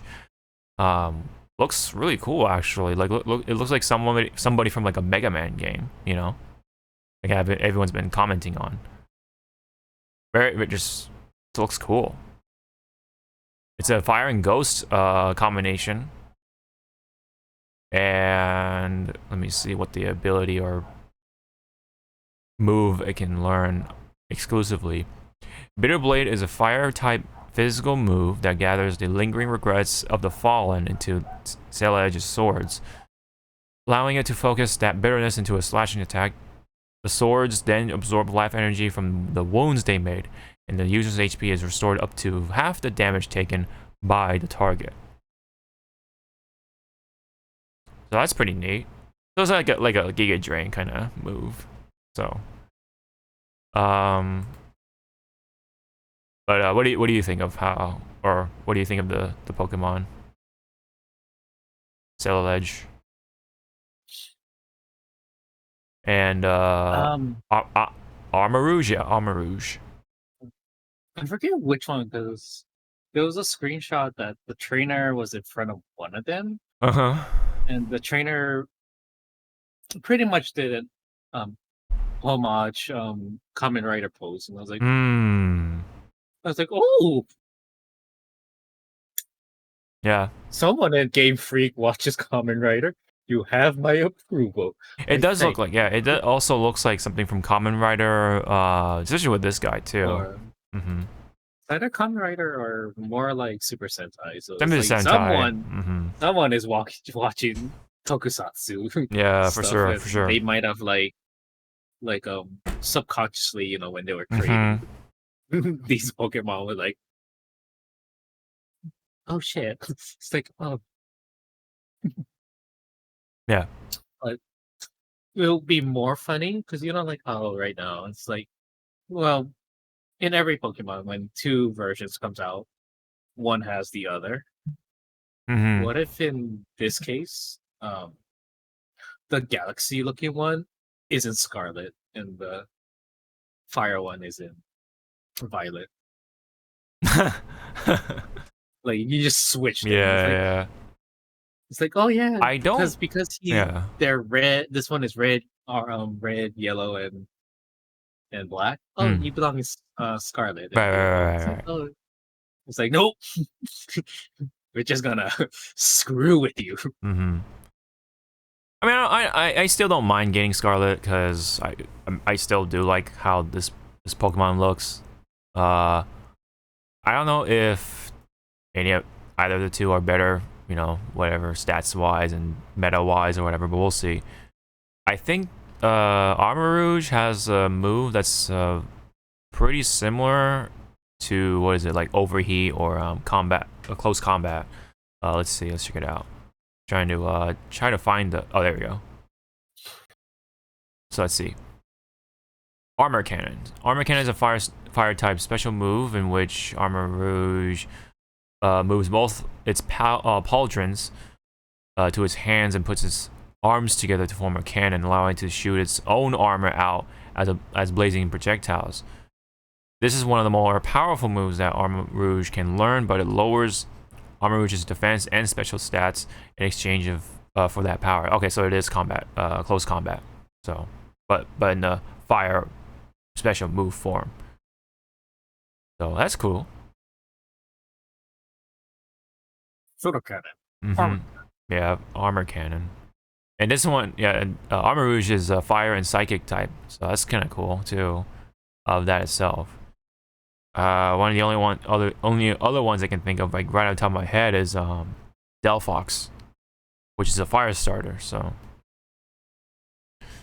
yeah, pretty cool that we have another fire psychic type of sorts. I like the artwork that came out of this too. Like this, for example. Oops.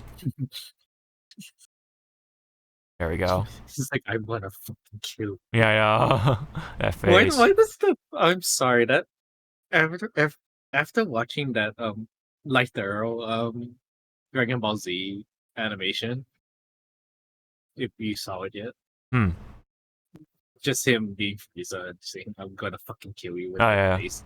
Like, I can't stop like reciting that every time I see some like a face like that. It's like, I'm gonna fucking kill you. Oh yeah, this guy with the whip, he's a grass. I mean, you can kind of tell he's a grass type gym leader. And I don't know, just looking at him, like he's like kind of funny looking. I don't know. I mean, what do you think? Very contrasting from like all the other grass type gym leaders. I think it's the whip. Because it reminds me of Joseph Joestar when he's old. Oh, his stand is like whip. His stand is like thorns. Like a thorn whip. Like if you so in the back of my head, it's like if his like nickname or some of his stacks is Hermit Purple, I'm gonna like just go like, okay. Hurry up. Yeah. Where's our next JoJo reference? Yeah. Yeah, because usually like they kind of look friendly looking for the most part for the rest of the grass type gym leaders. But this guy is like, I guess, the darkest quote unquote looking of them all. And we have Jita with that unique hair. But why does her hair looks like what is that other Pokemon from Sun and Moon? She's like alien looking. She's like one of the Ultra Beasts or something like that. Yeah. Yeah, I get what you're saying. Like her hair almost looks like it is her hair model. Yeah. I don't know. Maybe Sun and Moon and Scarlet and Violet takes place at the same time. So it looks like okay, so it says here she's a chairwoman of the Pokemon League, which operates Paldea's Pokemon gyms. Among the region's champions, she reigns supreme as the most skilled trainer of them all. So she is a champion, so that means there's multiple champions from what it sounds like, and I don't know how many champions you're gonna be facing, if ever, but maybe in the DLC of sorts, maybe you'll face more champions. Hopefully red, but that'd be pretty funny. So yeah, that's our artwork, screenshots.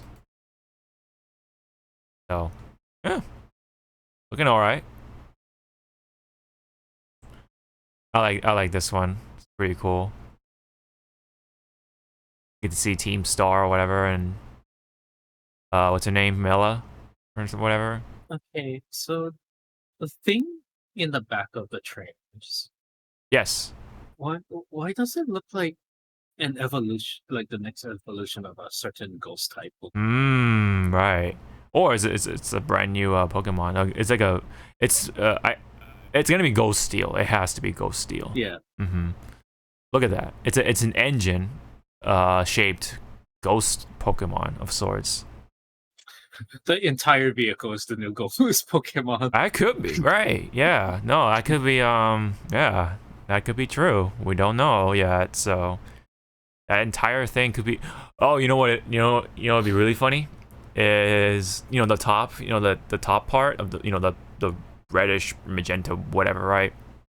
That's the crystal, right? The big ass crystal that they have, right? Like all the big ornament they have on the top of their hair when they're using the crystal mechanic. What if that was the thing, right? For this Pokemon in particular, maybe. I could be reaching. I mean, I am reaching, but but that could be cool. you know. And this entire car, the vehicle, that's the Pokemon. Because you know we're all about the cars and the wheels and the vehicles type of stuff. That'd be pretty cool.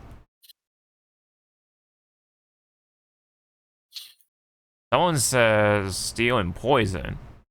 That could be kind of unique as well. I mean, it kind of does look like something that has a poison type of thing going on with the purple, but I feel like it's a ghost steel, but we'll see.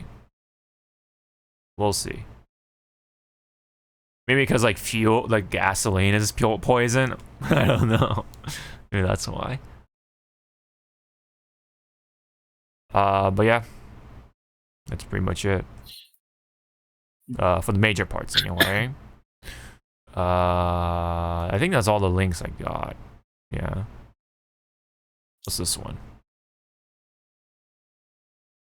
Was this the Oh, I wanted to show this. This is the pre-order for Scarlet and Violet, right? But of course, guess what? Only in Japan. Only in Japan. I'm gonna say the first 3 months. There will be people selling this card for triple digits. Possibly. It does look cool though. I would like to have it, but yeah, I'll probably just eventually pick it up when it's reasonably priced. But damn, man, why can't I just do that for fucking all regions, right? It's just a card. Like how hard can that be?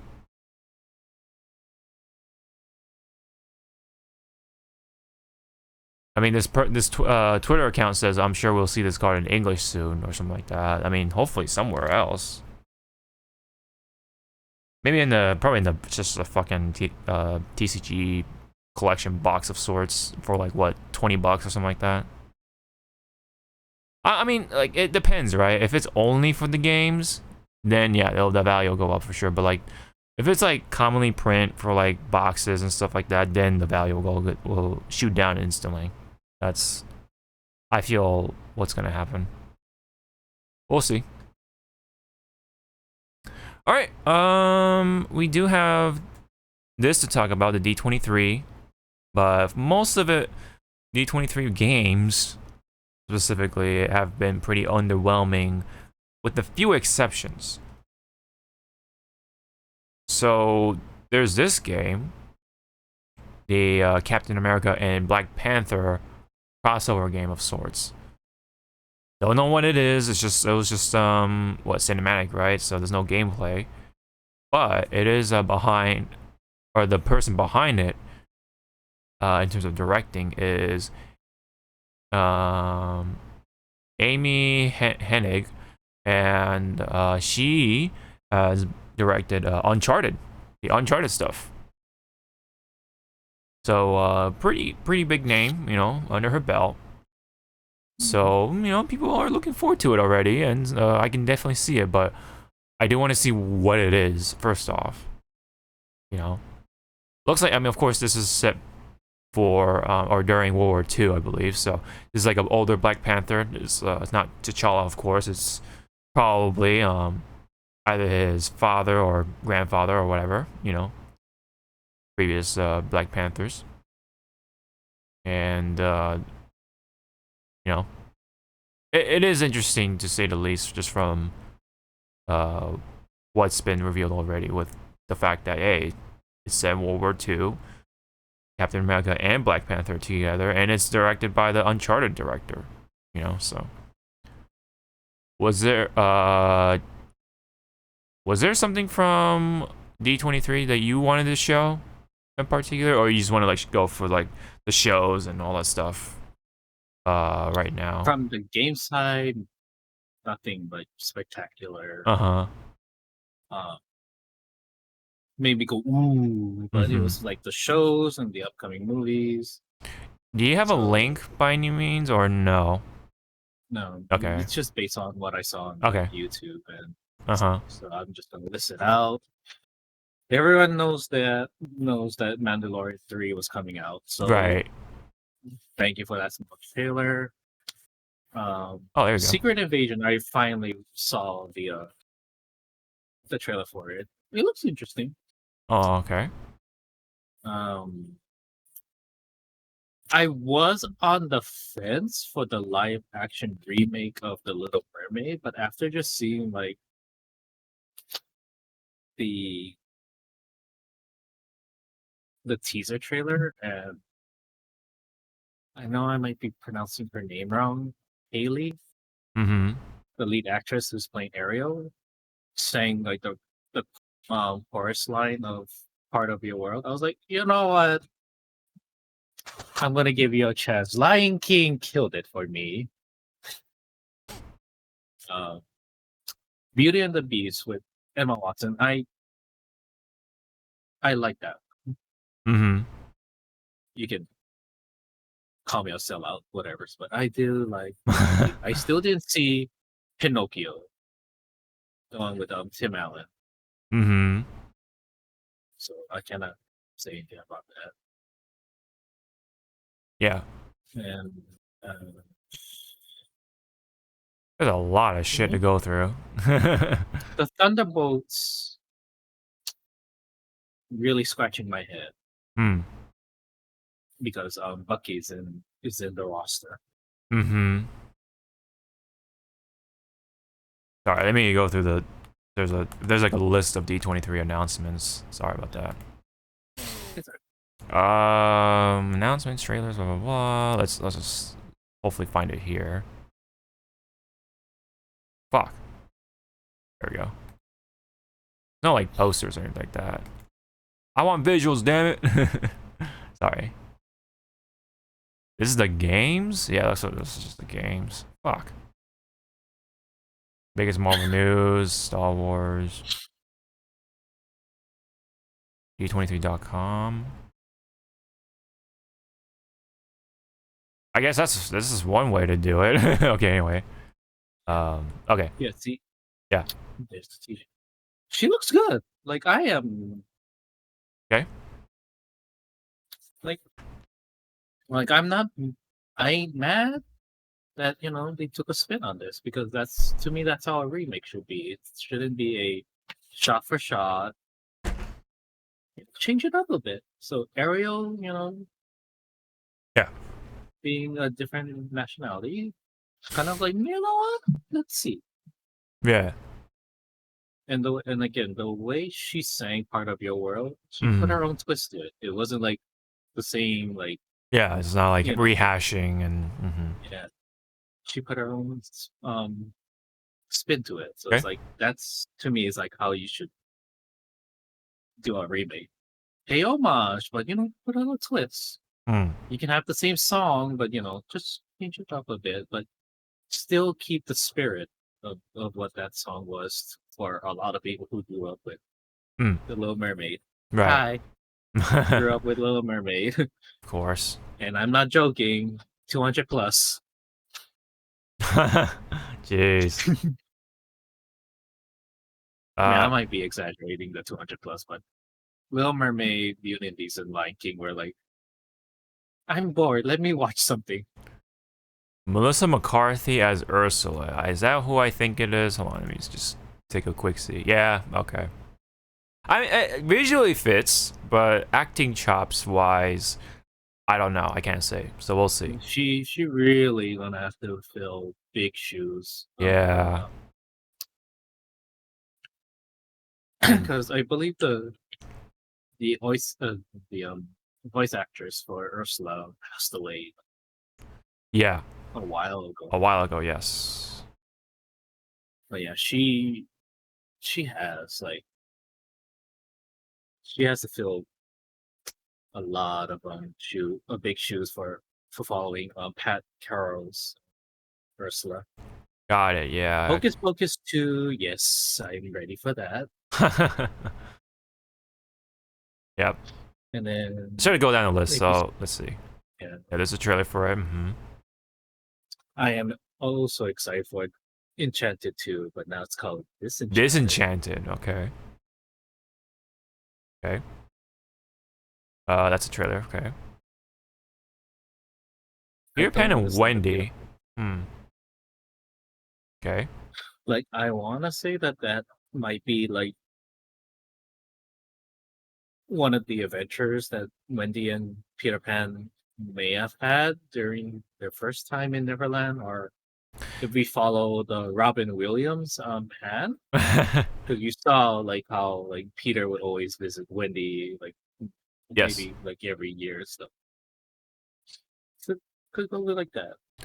The new film dives deeper into Wendy's story as she joins the boy who refuses to grow up on a magical journey to Neverland, and reveals the history behind Peter Pan's rivalry with one of the Disney's most memorable villains. Okay. The crocodile. Yeah, like right. Yeah, it's just the live-action reimagining of the 1953 animated classic begins streaming on Disney Plus in 2023. Okay. Doesn't say too much about it. Haunted Mansion. Okay. Looks like it's gonna have Jamie Lee Curtis. Yep. Yeah. Jamie Lee Curtis is going to be the Madame Leona. So for those who loves the Haunted Mansion ride, she's the floating head. I see. Mufasa. What is this, a prequel? Oh, okay, so this is just a prequel. Yeah, it's a prequel. Okay. Snow White with Gal Gadot and Rachel Zegler. Okay. Okay. Gal Gadot is she's the queen. Okay. There you go. Yeah. I was like, no, let's throw everyone out. Gal is Snow White, and and the other one is the evil queen. Yeah, reverse it. Yeah, it'd be so weird, but yeah, it'd be pretty funny. Just throw everybody off. It's like, wait, what? Right. And then the Little Mermaid, as you were talking about. The Pixar side of things look pretty interesting. Elemental looks kind of eye-catching already. The water guy reminds me so much of Osmosis Jones. Yeah, that's what I thought of too. So I thought it was gonna be sorry. Go ahead. I wonder if it's the same, person. couple of the same team that did Osmosis Jones. Osmosis Jones was Warner Brothers, right? It's WB. Okay. So, that means we have a chance to see Osmosis Jones and Drix in Multiversus. But anyway, back to here. It looks cool though. You were saying that. It definitely reminds me of Osmosis Jones for sure.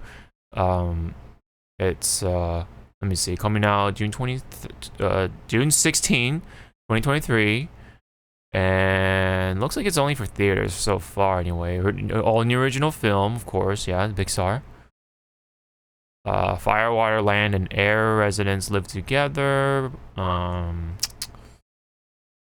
is a tough, fiery young woman. Wade is a funny, sappy, go-lucky, go with the flow kind of guy. That sounds like the water dude right there. Yeah, it looks pretty cool. Just from the poster or this artwork right here. Yeah, pretty funny how much Osmosis Jones I'm seeing. Right. It hurts. Yep, it definitely hurts. We're gonna lose. Okay. This one's a Disney Plus film, or is going to stream on Disney Plus in fall 2023. Okay. Middle school softball team. Okay, that's Oh, Alio. That one's kind of cool. I'm all for the fantasy stuff. Well, let me see. It's a space thing. Okay, sci-fi fantasy. Space. Yep. This one is 24. Oh, spring 2024. So we have a ways to go. Inside and Out too. I kind of caught wind of that. Let me see. This one's set for 2024 as well for summer. Zootopia Plus. That sounds like a Disney Plus thing. Yeah. November 9. Interesting. It's a new series. Iwaju. Disney Plus as well for next year. All new original long-form series created in collaboration with Pan-African comic book entertainment company Kugali. Okay. Oh, interesting. Inspired by the spirit of Lagos, which is physically divided into an island and mainland separated by both water and socio-economic status. The coming-of-age story introduces Tola, a young heiress from the wealthy island, and her best friend Kole, a self-taught tech expert and loving son of, or from the mainland. Okay. Strange World, okay. This one has Jake Gyllenhaal. Cool, that's nice, awesome. And Dennis Quaid, that's funny because they worked together in the past, including Day After Tomorrow. This one is also this premieres this year, November 2023 or November 23, 2022. Jeez, there's a lot of 20s. And Wish. Not enough 20s. Yeah, not enough 20. Yeah, exactly.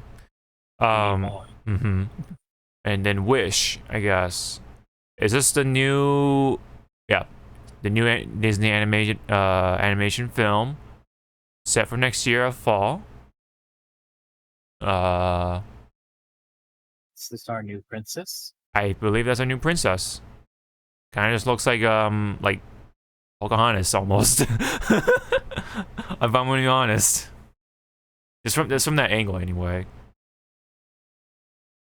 Let me see. Is it gonna be just 3D again? It doesn't say anything, so I'm assuming it's gonna be 3D. Oh well. Yeah, it's gonna have musical stuff. All the Disney stuff that you look forward to or you expect. Man, that's pretty much it. It looks like.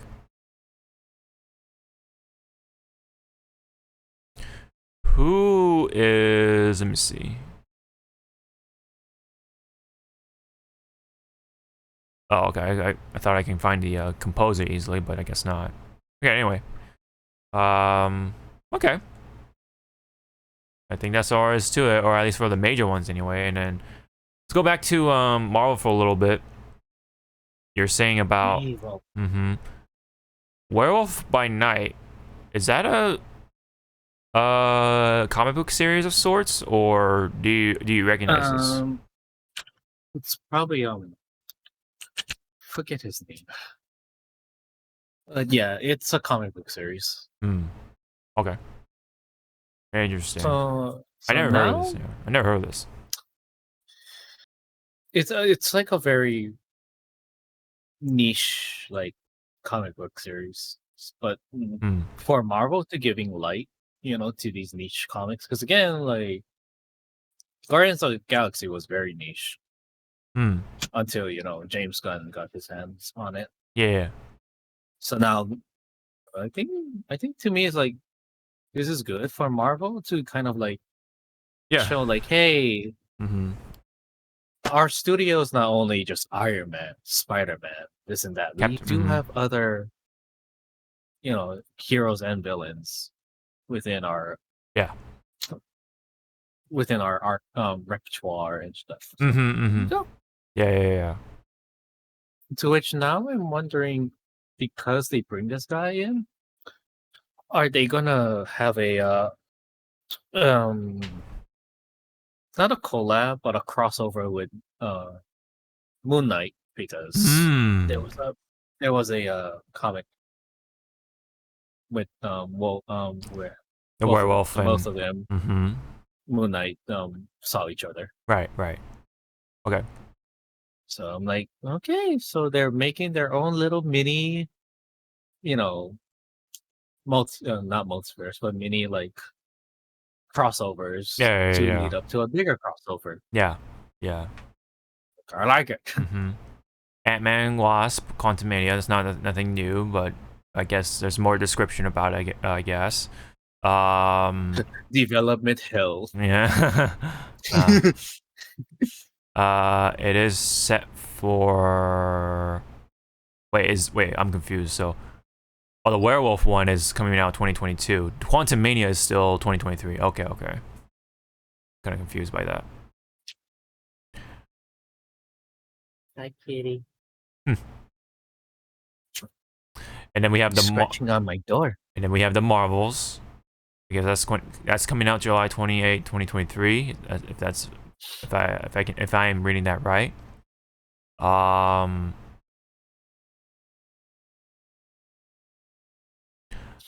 So yeah, it's gonna have so Carol Danvers, Monica Rambeau, and Kamala Khan.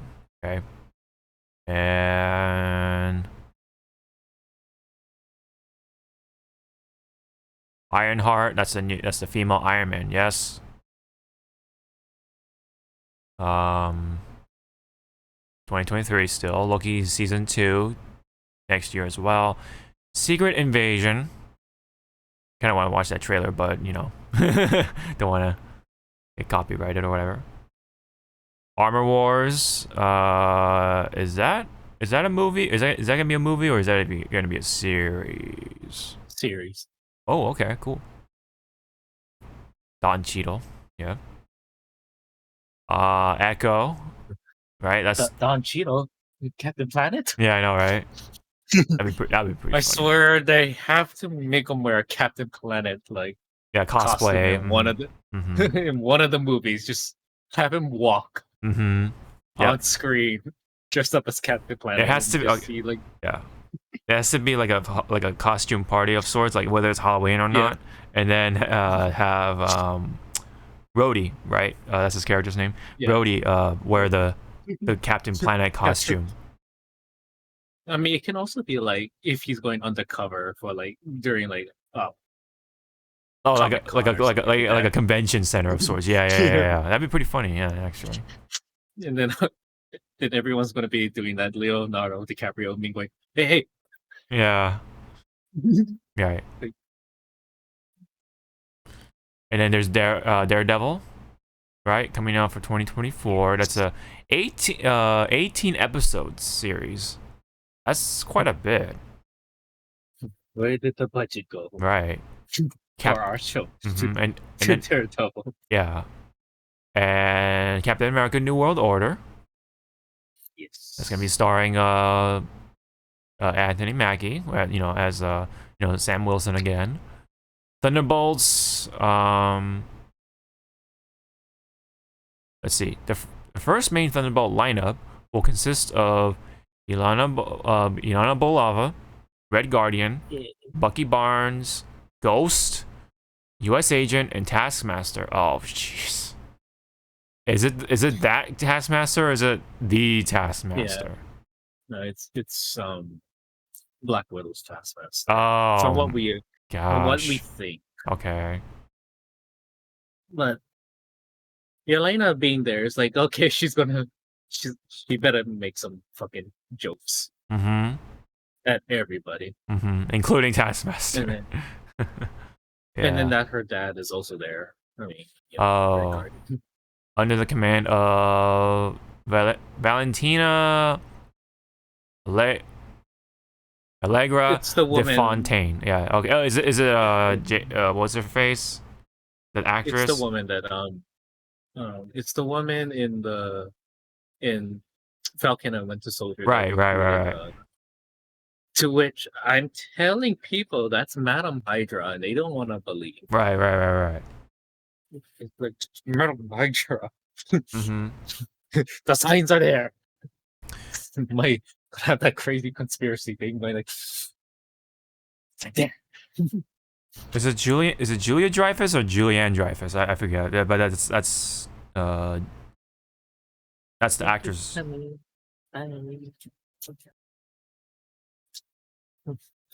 Hi, kitty.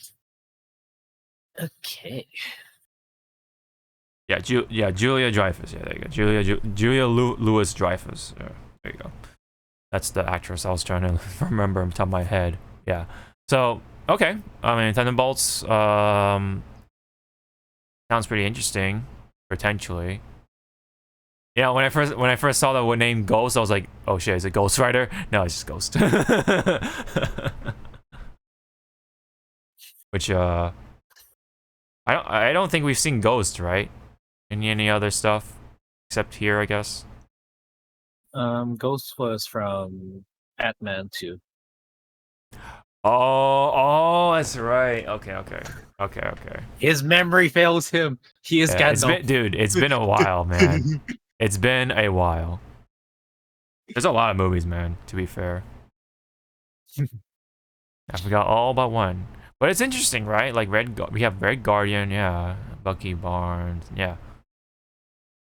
See them all together like that. We'll see about the story. So, I mean, they also have U.S. agent, so yeah, I hope the Red Guardian cracks jokes at him. yeah. And tells his story of him fighting Captain America. Mm-hmm. Yeah.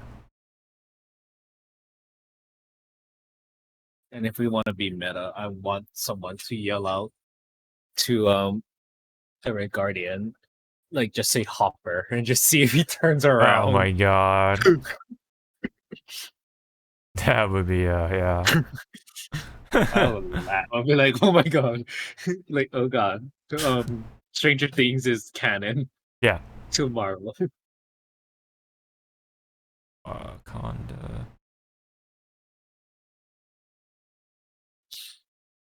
Okay, so new footage from Wakanda. Tales from Jedi. From Wakanda. Yeah, Mandalorian season 3, like you were saying. The Rogers the musical. That's pretty funny. Indiana Jones 5. Yeah, I was like catching in the background, kind of bit during this podcast. Funny enough, because the what's happening was like showing. Oh, we have Indiana Jones 5. So yeah, it's final time. I'm not falling down for you again. That's pretty funny. Mandalorian season 3, blah blah blah. Oh, that's pretty cool.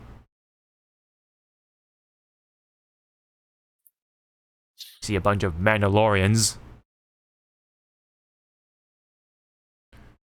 Yep, Moff Gideon, of course.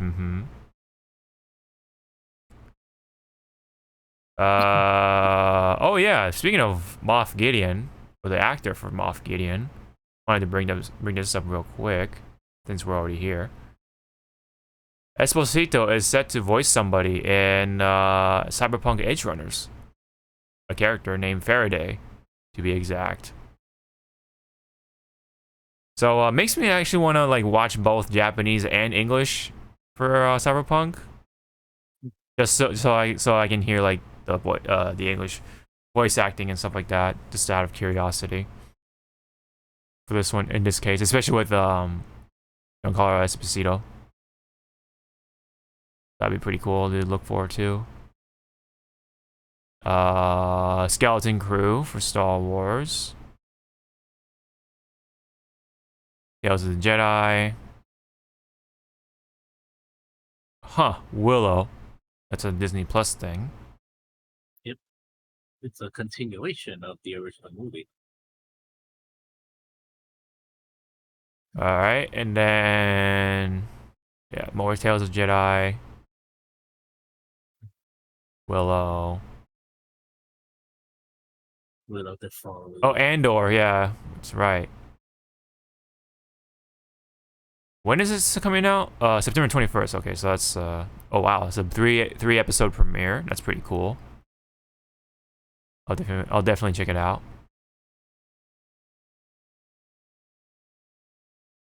I think that's all the like super major stuff for sure. Yeah, Acolyte. Speaking of which, oops, not that one. This guy from Squid Game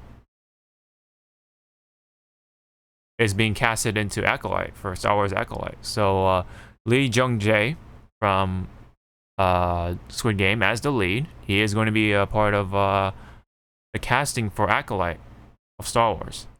So that's pretty cool.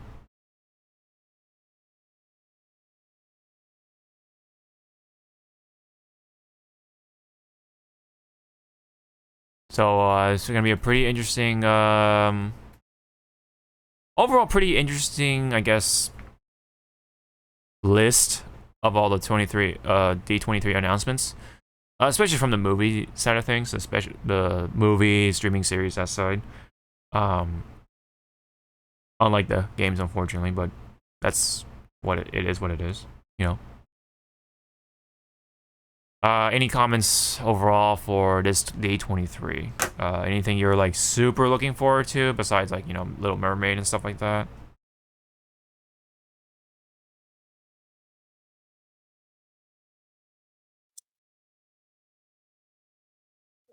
Tales of the Jedi, yes, because Okay. inside when you watch the trailer, you're gonna see young Dooku and Qui-Gon. Oh, okay.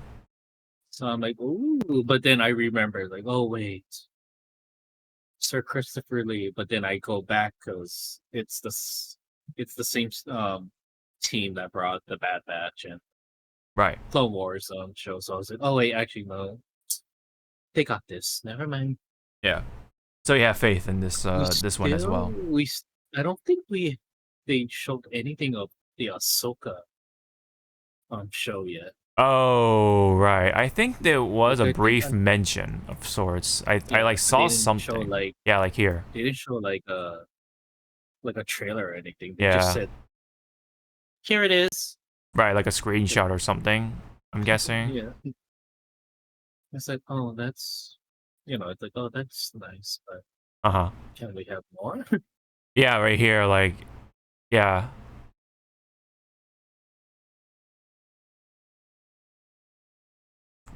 I think that's all I saw. Oh, plus, yeah. Huh, okay. So Some it's like, behind the here it scenes, is. yeah, it's like behind the scenes stuff. But yeah, nothing much on the Ahsoka series. Well, they also mentioned because I guess it's buried, or is it right there? Indiana Jones 5. I'm actually interested because Yeah, I brought it up, so yeah. Yeah. Mm-hmm. Because lo and behold, everyone, he does not like playing as Han Solo. He outright said that he Yeah. likes playing at the Indiana Jones over Han Solo. I wonder why. Is maybe it's because of the what's going on with Star Wars as of late, like the. No, it was. Or did they just hate? Ago. That was a long time ago. They just hate playing Han Solo, just whatever for reasons. It was like somewhere on the line, like he doesn't find like Han Solo like Interesting. fascinating over Indiana Jones. I see. Because there is a story like someone like I think brought to Mr. Harrison Ford to sign their Han Solo blaster.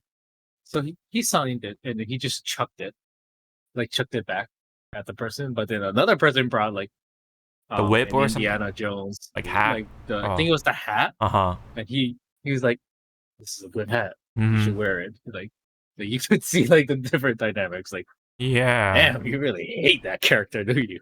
But yeah, I'm just wondering more specifically why though. Like like yeah, okay, maybe the character isn't interesting, but I wonder if there's more to it than that. Is what I'm trying There to. might be more. Yeah, but yeah. Yeah, there's probably. Like I like, does he just hate space, or like is it just like, I don't know? Does he not like what's his face? George Lucas, fucking what's her face? Catherine Kennedy, maybe. Or no, you said it was a long time ago, so maybe it has something to do with maybe George Lucas and how he produces things and writes characters and stuff like that. Maybe he finds the whole universe stupid. I don't know. Maybe that's what it is. No, it was more like, again, like Han Solo to Ford is like boring. Like, okay, yeah. Indiana Jones had like more to it. Okay. More to it. Okay.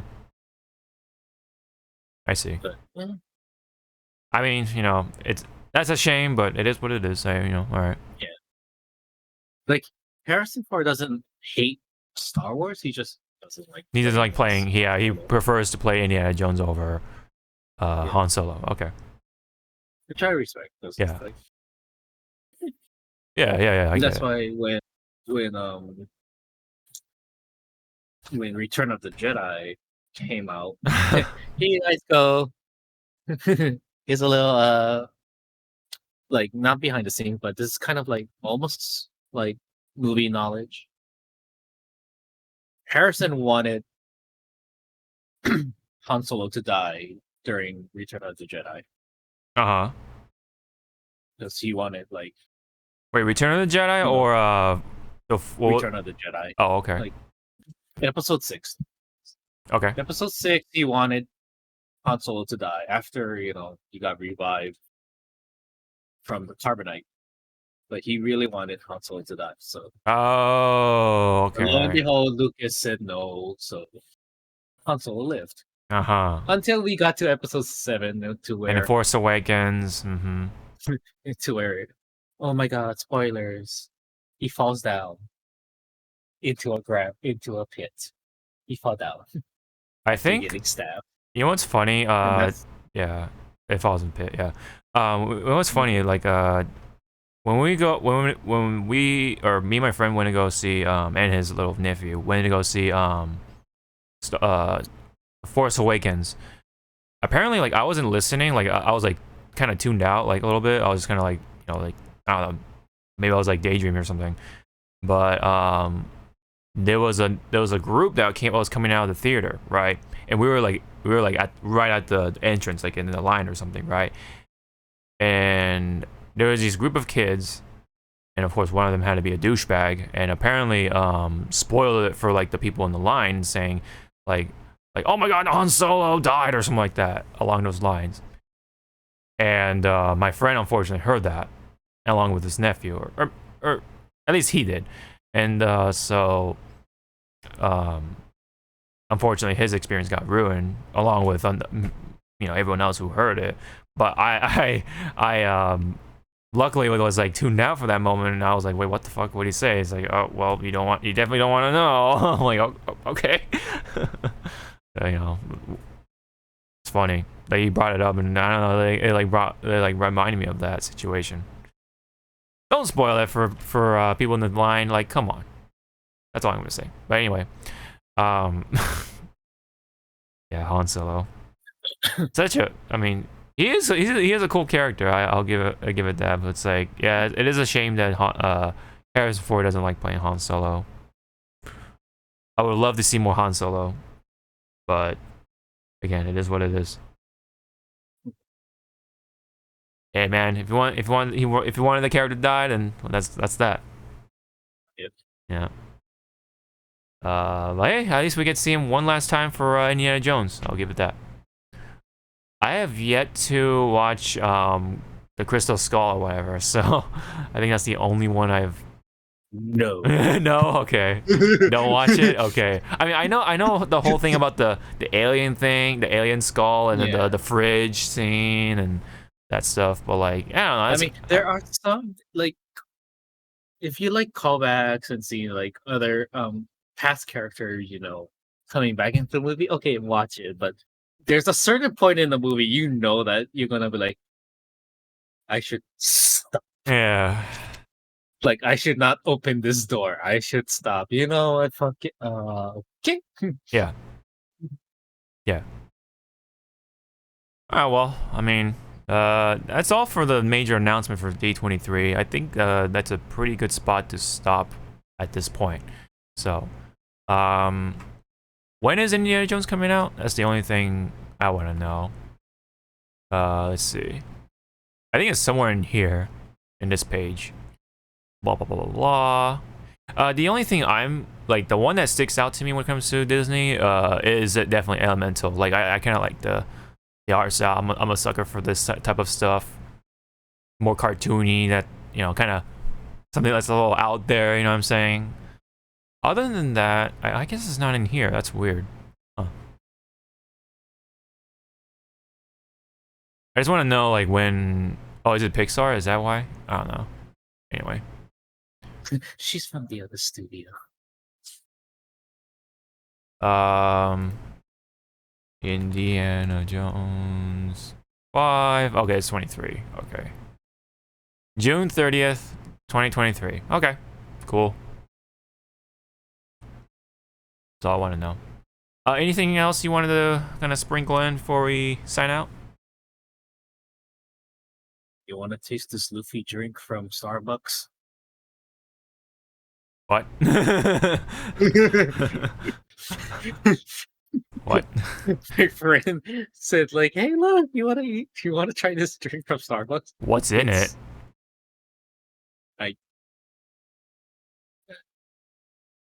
Don't tell me it's like a meat. Is it a meat shake? Is it a meat? No. Yeah. Okay. Here we go." Since we both love One Piece, Yeah. Hold on. I need to see this guy's reaction of how to make this drink, because just looking at it is like, that looks like diabetes in a cup. Wait. Where's your stream? You just Uh, did you do a screen share? I heard the sound. Yes. Where's Yes. what the fuck? Why do I not see it? Let me see. Show members, and then you pick me. Oh, is it because I'm not focusing on Let me see. Hold on. I don't know. Oh, there we go. There we go. All right, got it. I'm not gonna play the sound because there's a copyrighted sound. Yeah. Okay.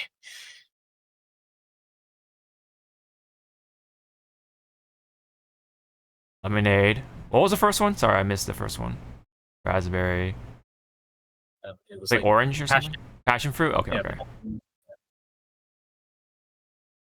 Lemon. Land. Strawberry juice. Okay, it's like a fruity drink. Assemble. Whipped cream. Alright, it's just a very fruity drink. Yeah. I'm like, that's a diabetes in a cup. Yeah. I mean, I wouldn't put it in the venti, that's for sure. I would not put it in the venti cup. I would put it like in a small cup. Like, with the amount of natural sugar in that drink, you're gonna be like, Yeah, you're gonna be pumped and then crash. You're gonna crash. You have a sugar crash. You will actually be screaming that you're gonna become the Pirate King. Yeah, for sure. That is definitely what's gonna happen. Oh yay, Jimmy Woo is gonna be in Ant-Man 3. Yes, we're gonna see more of his card tricks. Oh.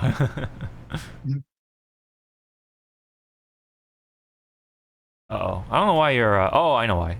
Okay, here we go. Let me fix this so that doesn't happen in the future. Oops. What? I'm confused. Anyway, so that is pretty much all we have, because your little like your face cam is like very weird on OBS right now. I don't know what's going on there. Damn it! Anyway, probably a good time to sign out anyway. So let's leave it at that.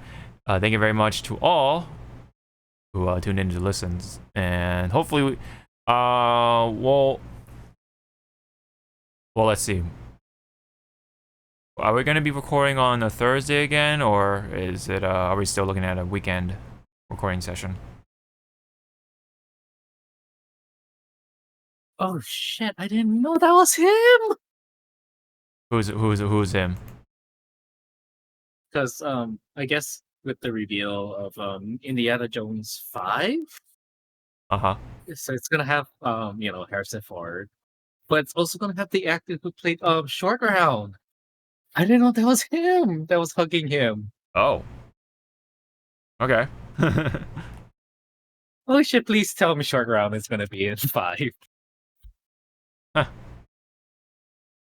Like, it's like, yes, Dr. Jones. You know that movie. If Indiana Jones and the Temple of Doom came out nowadays, that thing would not last. Right, it's right. It's a product of its time. Yeah.